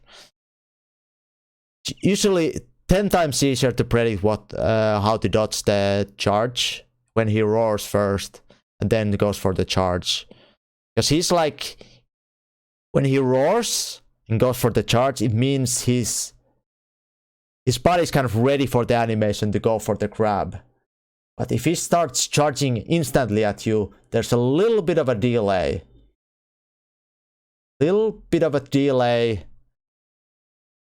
Before he actually starts going for the grab animation. And you can learn when he's ready for the grab animation if he instantly starts charging by listening the sounds again.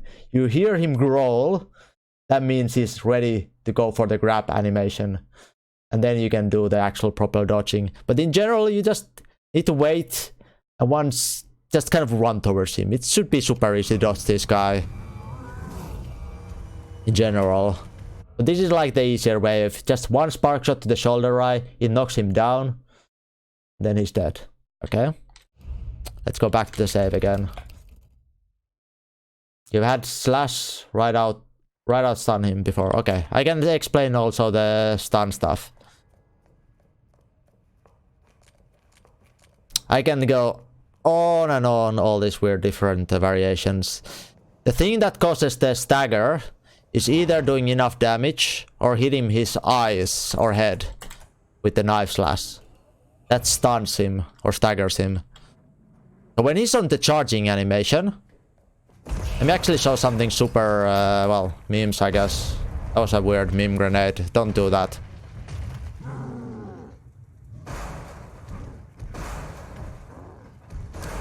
Okay, we're gonna go back doing the normal knife only strat here as well, so we're not gonna slow down.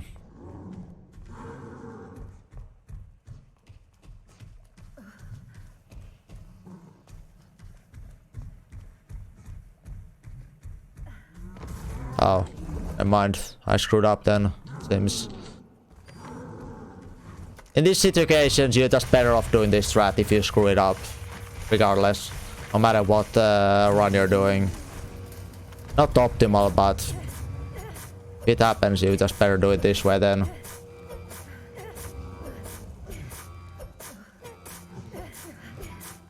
Okay, let's do it this way, okay? So, let me talk about this stagger thing. When he's charging, or if he's like starting the charge animation, or whatever, at the beginning here when he starts rolling, and if you happen to slash him in the head, or do too much damage, you stagger him, and it cancels the charge. So for example, I could do... Oh, wow. Okay, this time he did this 5... Wow, okay, he didn't even do a charge here. This is kind of a meme. But, fuck. Checkpoints. Any charge? No.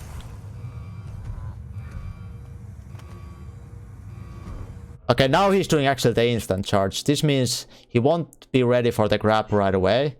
So this means we actually have to wait a little bit longer before we actually run past him. Otherwise he's just gonna keep following you and you're gonna fail.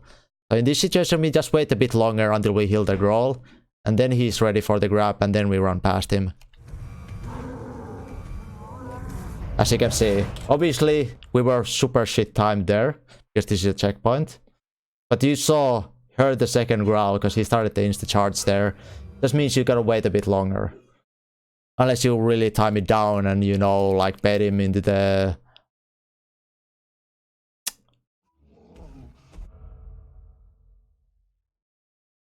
thingy without the... Oh, whatever.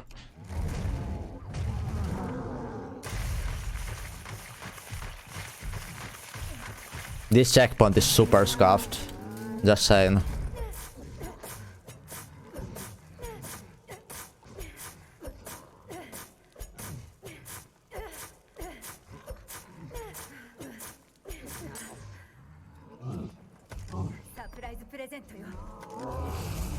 Okay, can you go for the charge?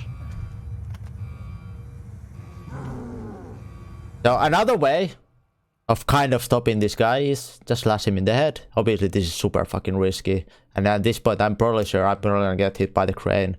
But just for a demonstration, this can happen also. As you can see, I staggered him, just knifing him in the head. That's where he's like, ugh. And that can happen when he's like starting to stand up, so you kind of want to be careful. I mean, when he's doing the standing up, he's still immune for the stagger you. But when he's fully stood up,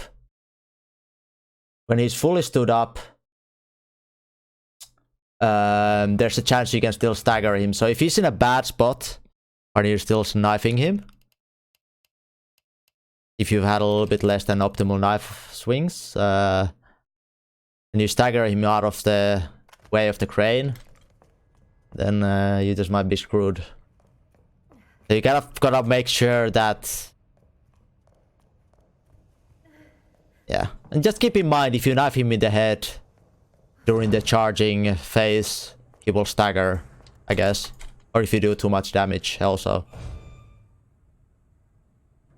Let's do this boss fight one more time.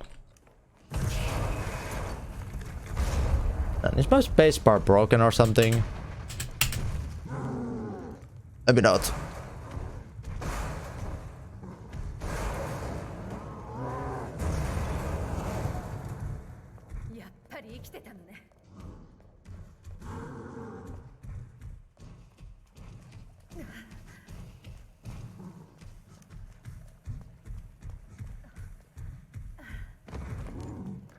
Okay, let's see what RNG we get here. Use the sound cue here.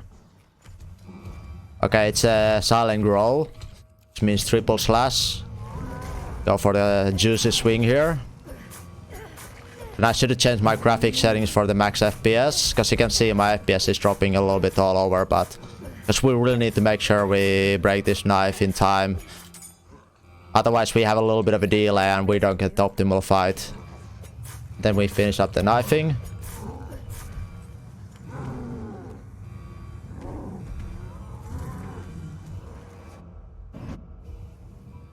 Alright, there we go.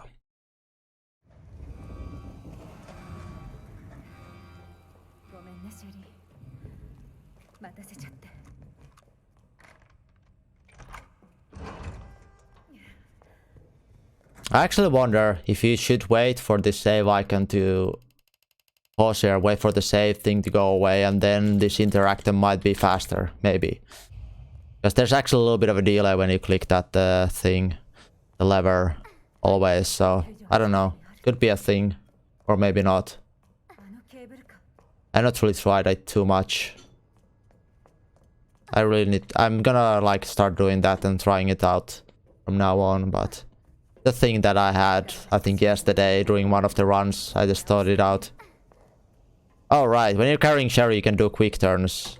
You don't tap the aim button when you do the quick turns with carrying Sherry. You just let go of the W and press side key. Just for optimal, because Sherry turning is slow AF. But obviously it depends on the angle. Like here, we don't need to get an optimal angle. And also here, the actual line to trigger the cutscene is this whole thing. So as long as you enter anywhere, like on this area, you trigger the cutscene. So you might as well take the line the most right here for the fastest cutscene trigger. Another thing you can do, well, you want to do a shift boost here.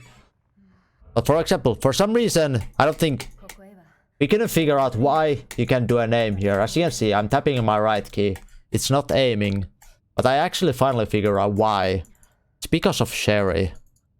Sherry is kind of close by on the way of the camera. You can't aim here. But for example, if we start looking away, you can see we are able to aim. So you couldn't do a stair skate. Normally we just run down. I guess actually these stairs, you don't need to do a stair skate, but it could still be a thing that you run forwards and you can try to do a little bit of a skate to get to this lever a bit faster. Because you see, you slow down a little bit before this lever. As you can see, you start walking. So you want to do a little bit of a stair skate at the very end here. Try to access the lever a bit faster.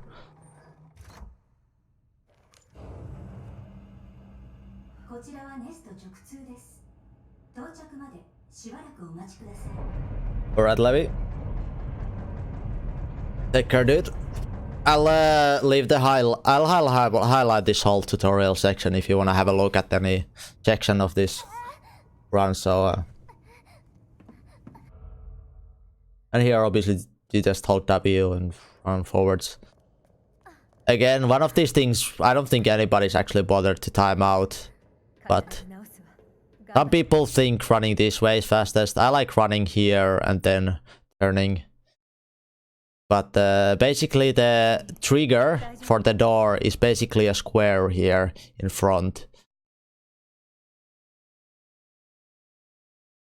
So I kind of run and turn and run straight line to start the door animation fastest. Because if you hug this right side, you have to run here and then turn inside here to trigger the door open. So here we just triggered the door open just past this here. I'm not sure if the right pad is faster or just turning right next to this railing here. But you want to just run straight here instead of running at the middle of the door here. Hello, Catty Hems. How you doing?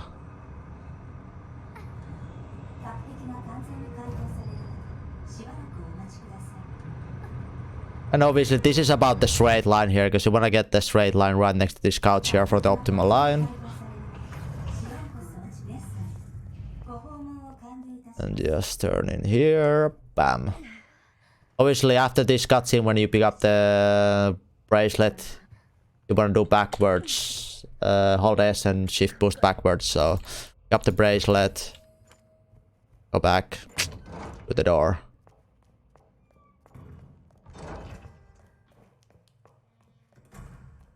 Here is we're gonna do a zombie manipulation. So when we're well, this is how I like to do it.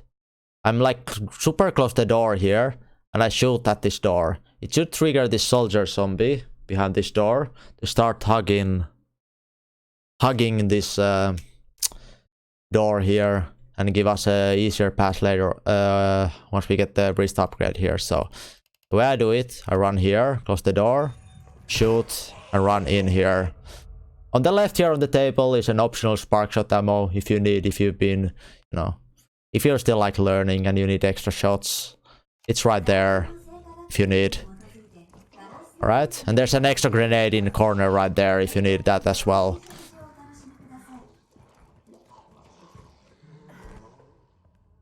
Alright. And here, our situation, what should be about this? We should have two knives here. One is still a little bit broken from the G2 fight. And we pick up our third knife. We optimally want to have 3 knives for G3, but I can show a fight with 2 knives as well. In case, because I obviously, if you're a new one, you probably might have to use a knife at some point, or you mess up, or you only have like 2 knives. I can show different variation of the G3 fight as well. Yeah, here's the third knife on the counter. And the pistol shot aggroed this soldier zombie. This time actually we got the best RNG with the pistol manipulations. So we also need the spark shot upgrade here on the shelf. But yeah, there's 2 RNG this zombie can manipulate. He can be at the middle of the door here, or he can be on the right. Obviously, if he's on the right, you can just run through the door here. If he's in the middle of the door, you kind of have to run behind the zombie and bump him on the right shoulder. And he will lunge backwards, but he will totally whiff you. I'm not gonna load a checkpoint right now, but you can probably see it in any of my fucking runs on my YouTube, because that's the RNG I get like every single time, so...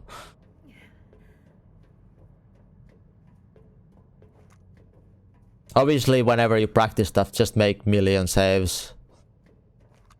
I can also... Rainbow?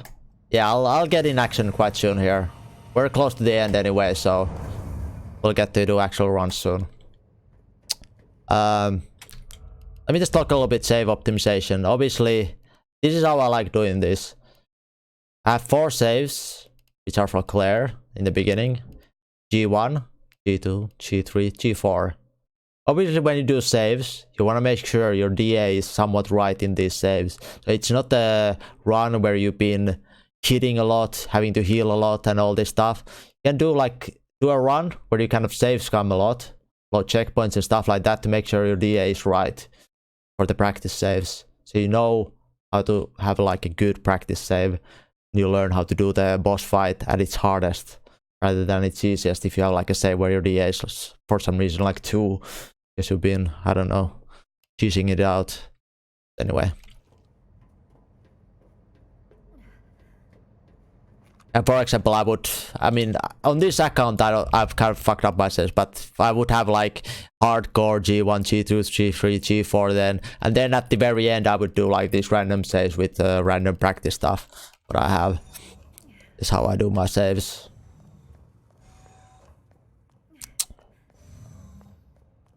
Hello, Heavy Flavor, how you doing? Welcome back, Zero.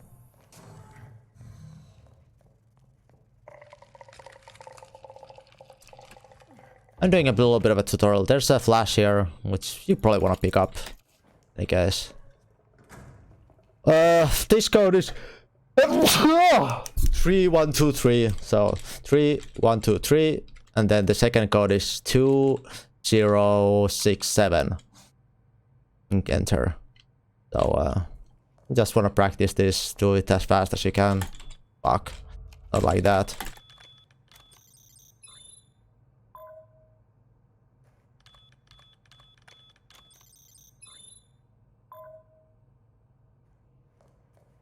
Then you head here. in this save, my inventory is kind of memed. But when you pick up this sample, you wanna either have it on the first, either first slot, or if you have flashes here on the first slot, I would have it. Usually you should have this optimally, you should have this spot empty here and place it there. And later on, you use these flashes and it'll swap over to the first slot here eventually. Yeah, once you pick up, you go here. There's a second nade here if you had to use nade for some safety memes. So the code here. The code is just red, green, blue, red, green, blue, red, green, blue, red, green, blue, red, green, blue. One thing here to know, you can just hold right here. So I don't need to press twice to the right. I can just hold right, move to the left. So here I just hold right. I'll instantly move to the right.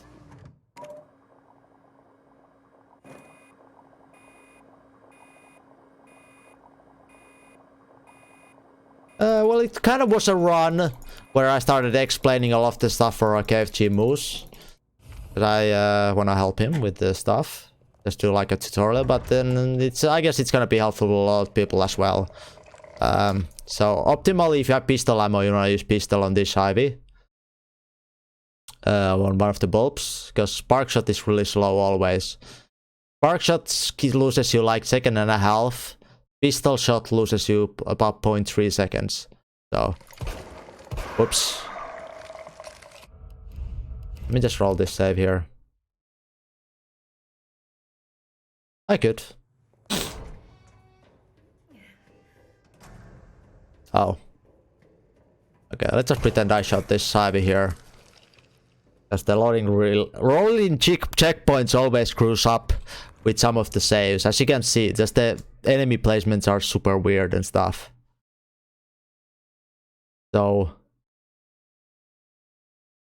it's good to reload checkpoints and practice some sections, but it's also good to sometimes have manual saves and, you know, or sometimes just you have to do actual runs to realize, oh, this feels different than when I was practicing it from a checkpoint or something like that. So, go down the ladder.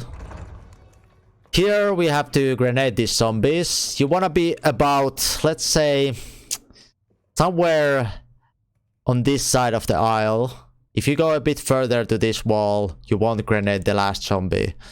So, run about here, throw the grenade there, aim up enough so it flies farther enough, and you kill all the 3 zombies with the grenade. Then you run here. There's 2 ways of getting past this, because there's gonna be liquor dropping down here. Liquor manipulation.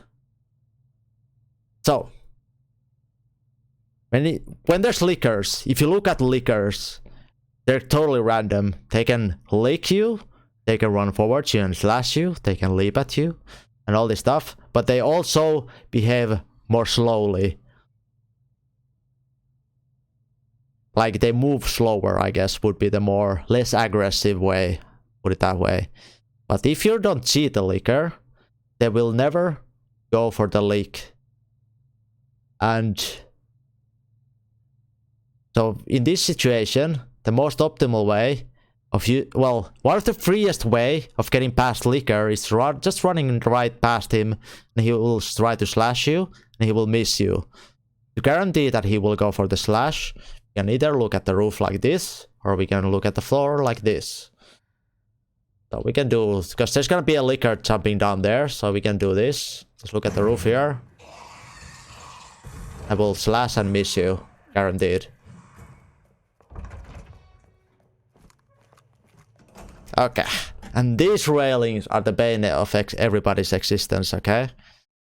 These railings are really normal down here, but on this next section, this end railing extends about this far away for some reason, and I don't know why. So here, if you try to turn too early, you're gonna get blocked. Like there's a weird extra extension here on this railing section. You just want to make sure you get far enough. to get past there. On the way back, we want to throw one flash here, and it will flash both of the zombies on this stairway. Normally they wouldn't be both down here, but because I was explaining so long there, the other one caught up. Oh, and then the one and only lab lickers. I'm not gonna lie. Well, the way I'll do them is I run here, kind of looking straight, and once I hear them both growl, I place my camera looking backwards and I run past them. And I kind of run past them, but I still kind of want to make sure I kind of run close enough by them.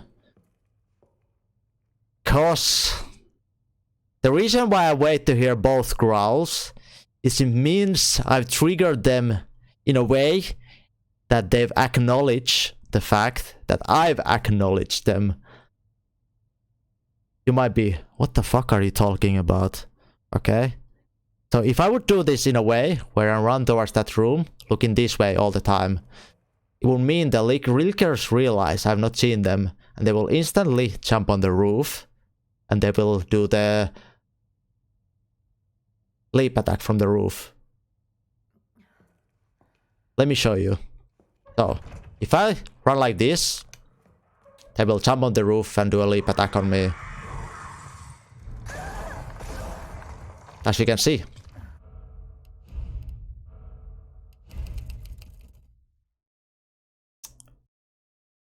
Because they realized I hadn't seen them, so the lickers tried to go for this kind of weird... Well, their AI is like made in a way that they're like... Because we have not seen them in the camera, the AI realizes that, and it forces them to go on the roof and go instantly for that slash attack. I'm not sure if that's like 100% consistent, but it's at least on this spot, it's consistent. So...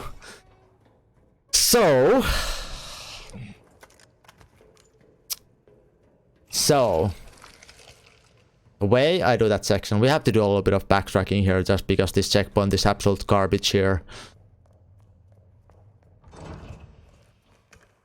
So, let's just do all this stuff and let me explain again. The grenade. And you get a loot at the floor or at the roof.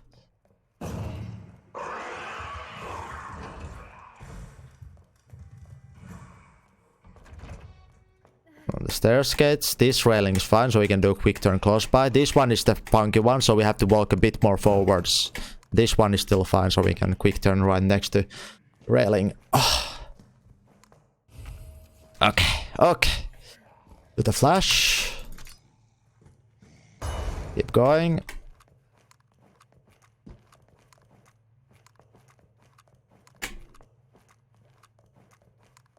So now I'm gonna look forwards, and once I hear the both lickers scream, that's when I turn my camera backwards, okay?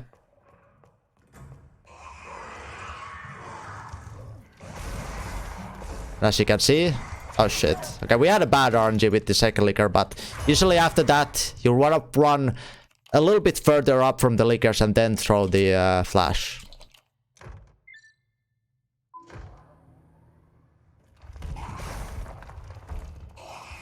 Oh, I don't know why I run around like this.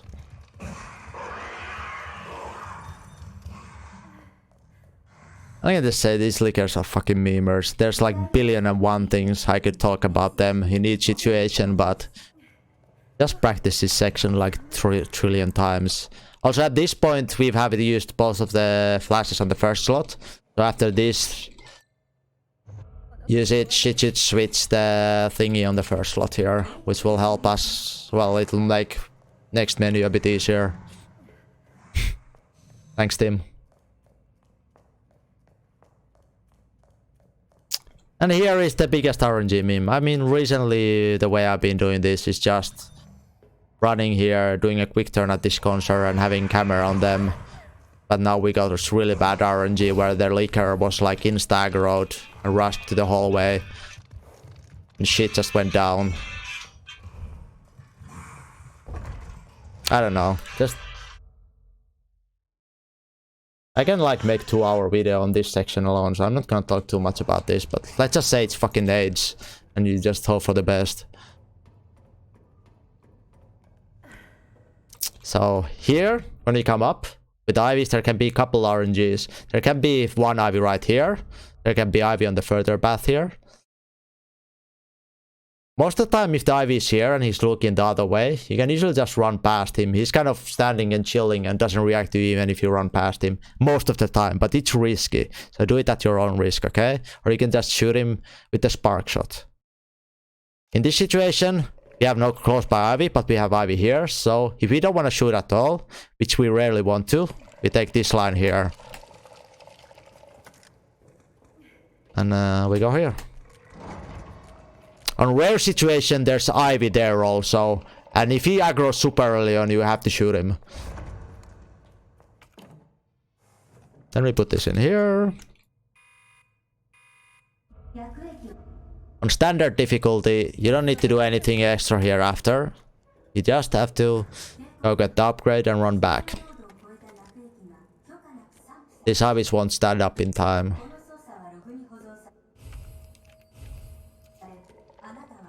This can kind of look scary, this Ivy here, but as long as you just turn, be fine.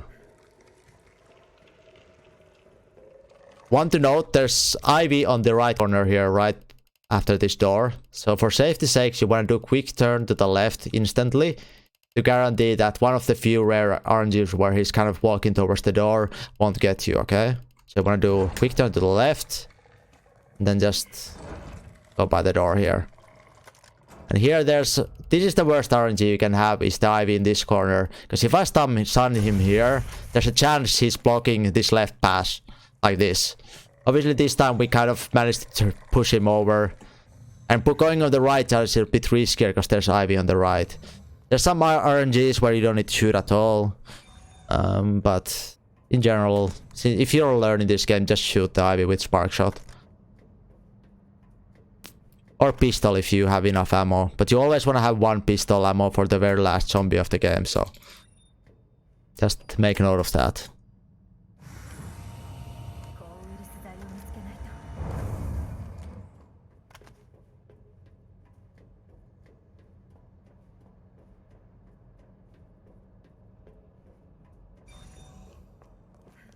There's a grenade here we want to pick up. It's our only grenade for G4. We do the inputs, which is I guess normally it's ESA. What you do, I have 3 is my equivalent of E, what most people have default. So you can do these inputs at once. So you can press all 3 at once and it should work. And then back up and use it. I didn't talk about the other modulator before, but the other modulator, when you first interact with the thing, is you press Q, D, and 3 times S.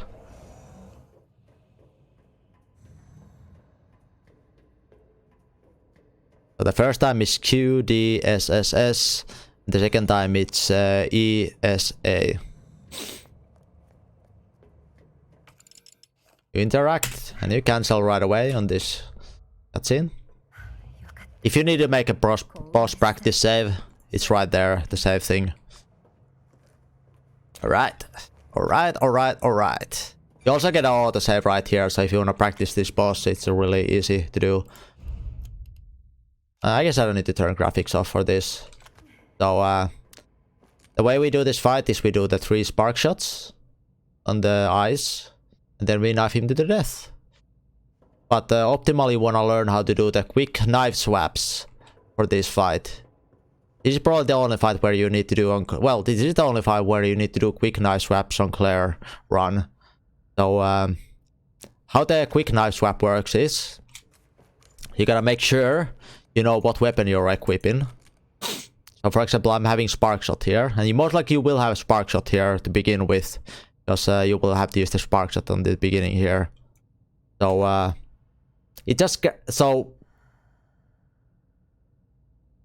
the knife hits are tied to FPS. So you get more hits the higher your FPS is.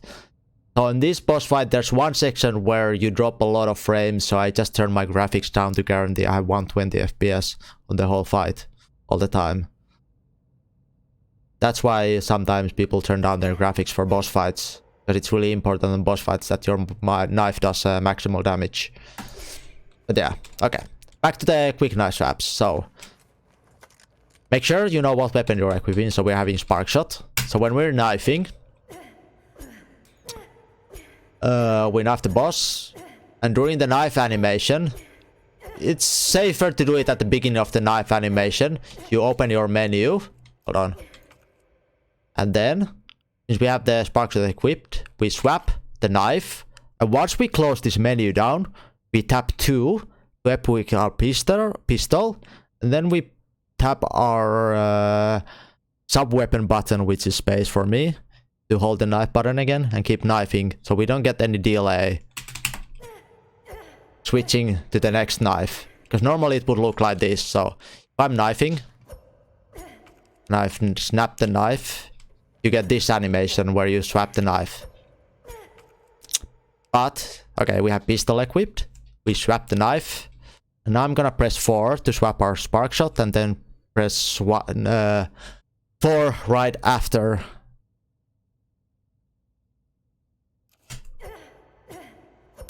As you can see. Then 2. I'll back the space. You can see my inputs here. Oops, I did wrong. So we have Spark Shot equipped. 2. 4. 2. You can also do the knife swap in the menu here. So you can kind of do this whole process in the menu as well. So I can be knifing here. I can swap the knife. And then I swap to the other weapon here on the menu. And then I keep knifing. And then again, I swap the knife and I swap the other weapon here on the menu. And just keep on knifing.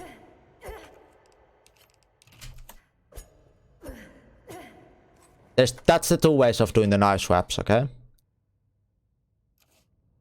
Alright. How the boss fight goes, let me show one clean fight, how I do it, and then we can talk in detail different stuff, okay?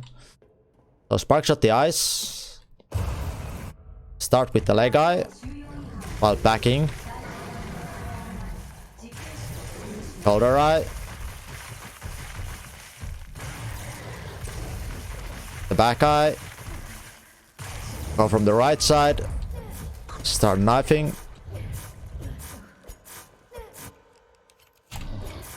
2, 3.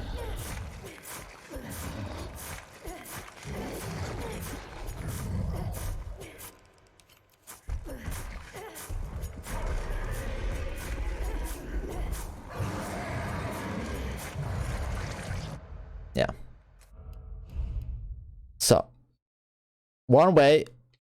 Let's roll the checkpoint again. So that was a quote-unquote clean fight. One way of keeping track of your knife health without using an SRT. As you can see, the SRT shows the knife durability. But what I like doing is when you're knifing, I can just tap 2 and I can see my knife health when I'm knifing. You can just hold space and tap 2. You can see my knife durability right at the middle of the screen go down. So I know when to swap the knife, right? So normally you would start this fight with the knife that's from G2. So you wanna get this first knife about low durability, whatever. And after that, when you switch to the second knife, you wanna do about 3 more swipes and then switch to the chest eyes. Because if you hit the chest eye too early, the boss stands up right away. Yeah, 7 Ray, biggest D on Twitch. Oh, Thanks for the follow, Willow. So do this again.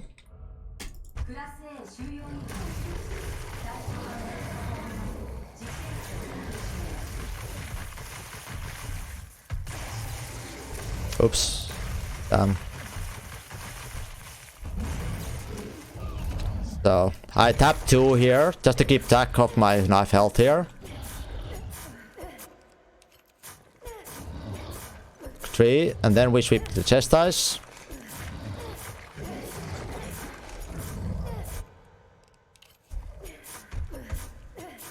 It's really important during this section when he's crawling. He takes a lot of reduced damage from any other place than his chest highs. So you want to prioritize no matter what on the chest highs in this section when he's crawling here. He takes like about 50% reduced damage at this stage, everywhere else except the eyes. So even if you get like suboptimal swings in general, but you hit the eyes, it's worth it on this very end stage here. But yeah, that's pretty much the fight. I guess I can show the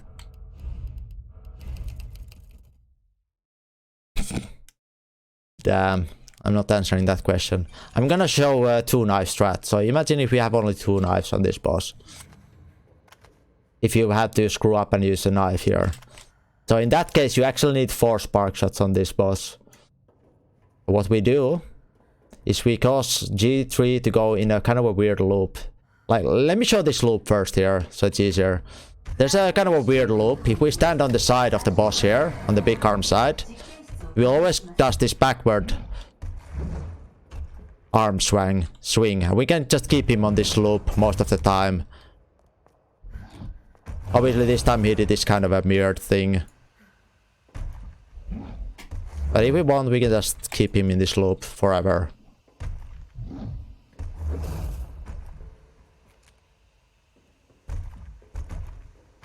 Obviously eventually he will start go for the grabbing item.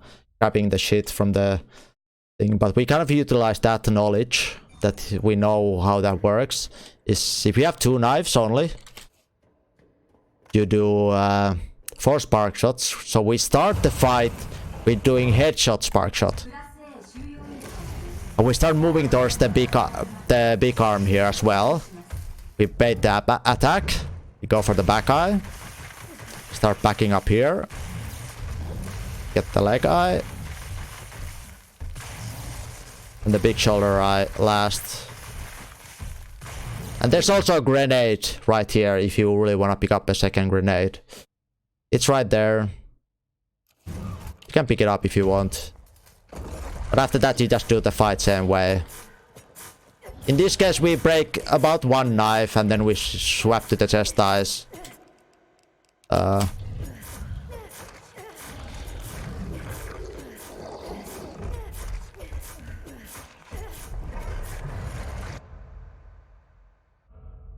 About 4 seconds. It's 4 seconds slower doing the 2 knife 4 shots, spark shot on this boss fight.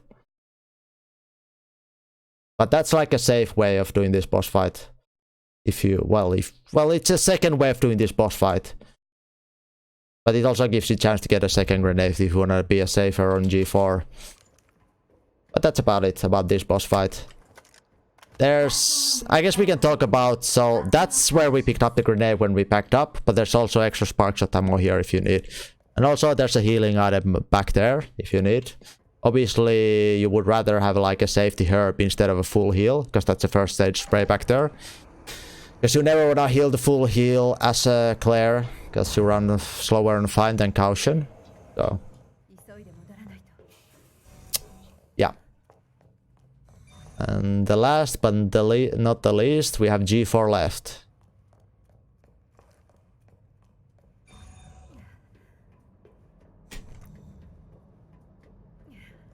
And at this point, sometimes you might be as optimal as you have only 1 pistol bullet left here. Sometimes it can be like that, but you always want to try to aim that you have 1 pistol bullet. Well, at least 1 pistol bullet left at the very end section here before G4.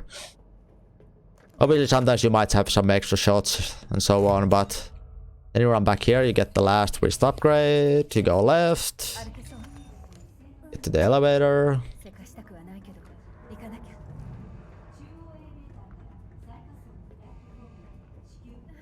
Yeah, this is totally PC strats, everything I'm explaining here for boss fights and stuff. PC 120 FPS strats, okay? We're gonna do the special strat here where we're gonna grenade Sherry here because we don't want to use 2 grenades here.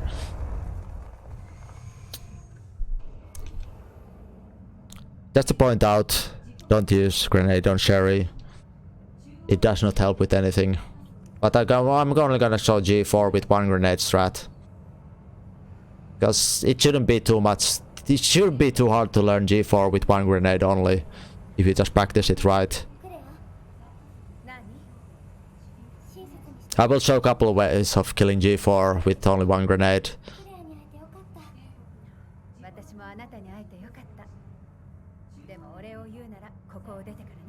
As you can see our inventory, we have 3 knives which are all a little bit broken. There's also a safety heal here if you want to grab it for G4. If you want. But yeah. A little bit, but it doesn't really matter. At this point your DA is high enough anyway. So it doesn't matter jack shit.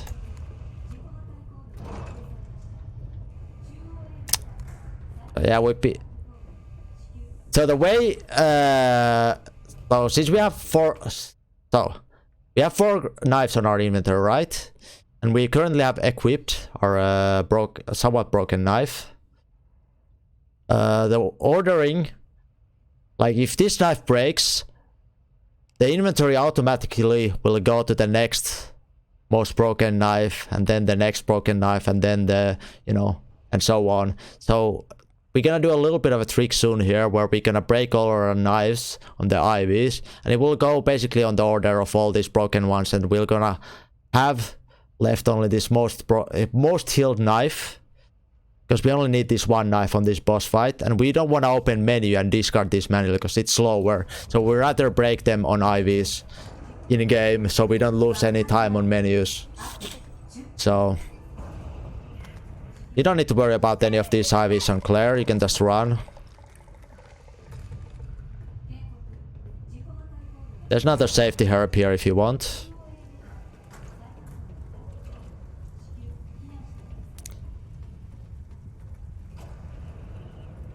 Also, for some reason, if you don't have any bullets left, there's pistol ammo there, because you want to have 1 bullet here. Regardless. So, after you climb down the ladder, you interact with the door and cancel right away. And this is where we break our knives. We're gonna have 1 IV drop down here.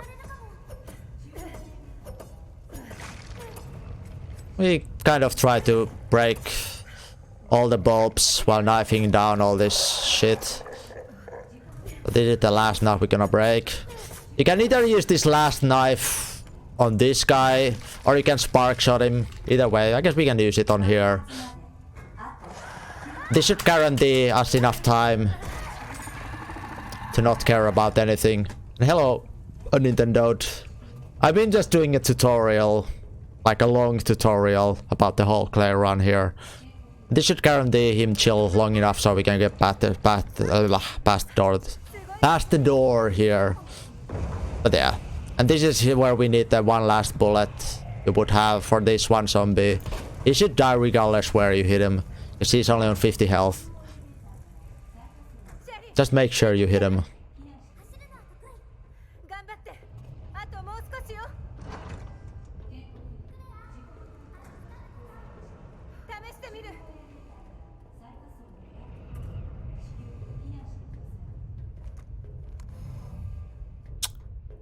Oh, this is probably one of the stupidest things. I probably should have done this a lot earlier on. When you're picking up with items, there's reason why we kind of have optimized the inventory in certain ways, because when you pick up items like this, we have, you know, we have slots here, so it fits right away here. So it's faster picking up it this way than having to do a swap like this. This is actually a lot slower when you have to do this at any point during the game. So we'll always wanna, if you can, make sure your inventory is in a way so you don't have to do any sort of swapping, because this just adds an extra menu, and there's also a little bit of an extra delay when you have to do this. So in this case, it would be a fast pickup because there's enough space here. And yeah.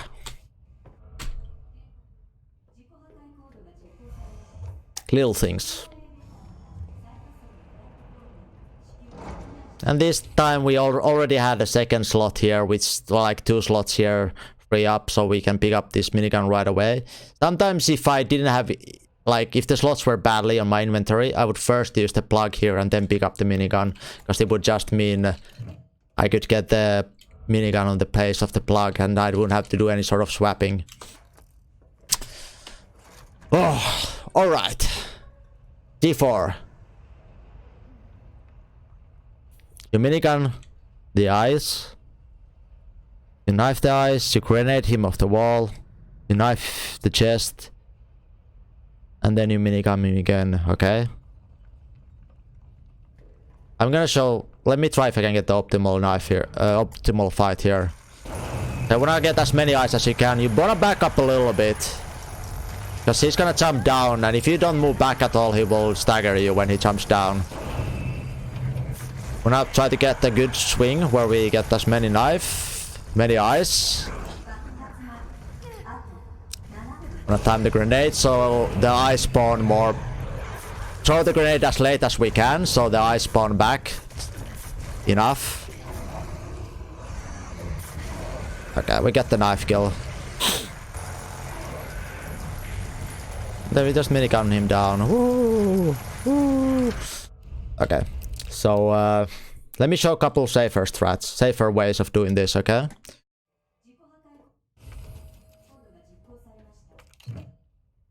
These are like a lot beginner friendly and don't lose you too much more time, okay?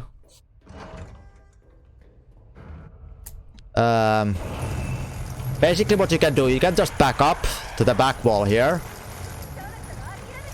You can minigun. You can keep minigunning. Just keep spraying all over the chest. Get as many eyes as you can. Pick up the grenade and throw. And now is when you knife.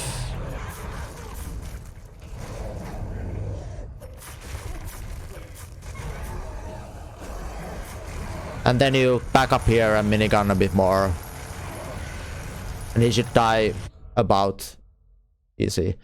And in general, if you can, just gotta be close to one of these edges here, because it becomes easy to slow down the boss enough to kind of get him stuck a bit on the corner here, so you can guarantee you don't get hit here. But yeah, that was the about the full-on tutorial for this whole run. An hour and 12 seconds, even though we stopped everywhere and stuff like that. Oh wait, never mind. I actually loaded this save from practice save. But yeah, hope you guys enjoyed. I'm gonna highlight this VOD so you can come back at any time and have a look at this stuff. You know, obviously I'm gonna upload this probably on YouTube and put timestamps to different sections so you can learn. Maybe on YouTube you can ask questions as well, and obviously always on stream you can come back and, you know, come have a look. I mean, come to stream and ask me any questions. I don't mind, you know, helping at any point. Obviously not middle of run, but I can usually show stuff after the run. There we go. Let's get on some actual runs.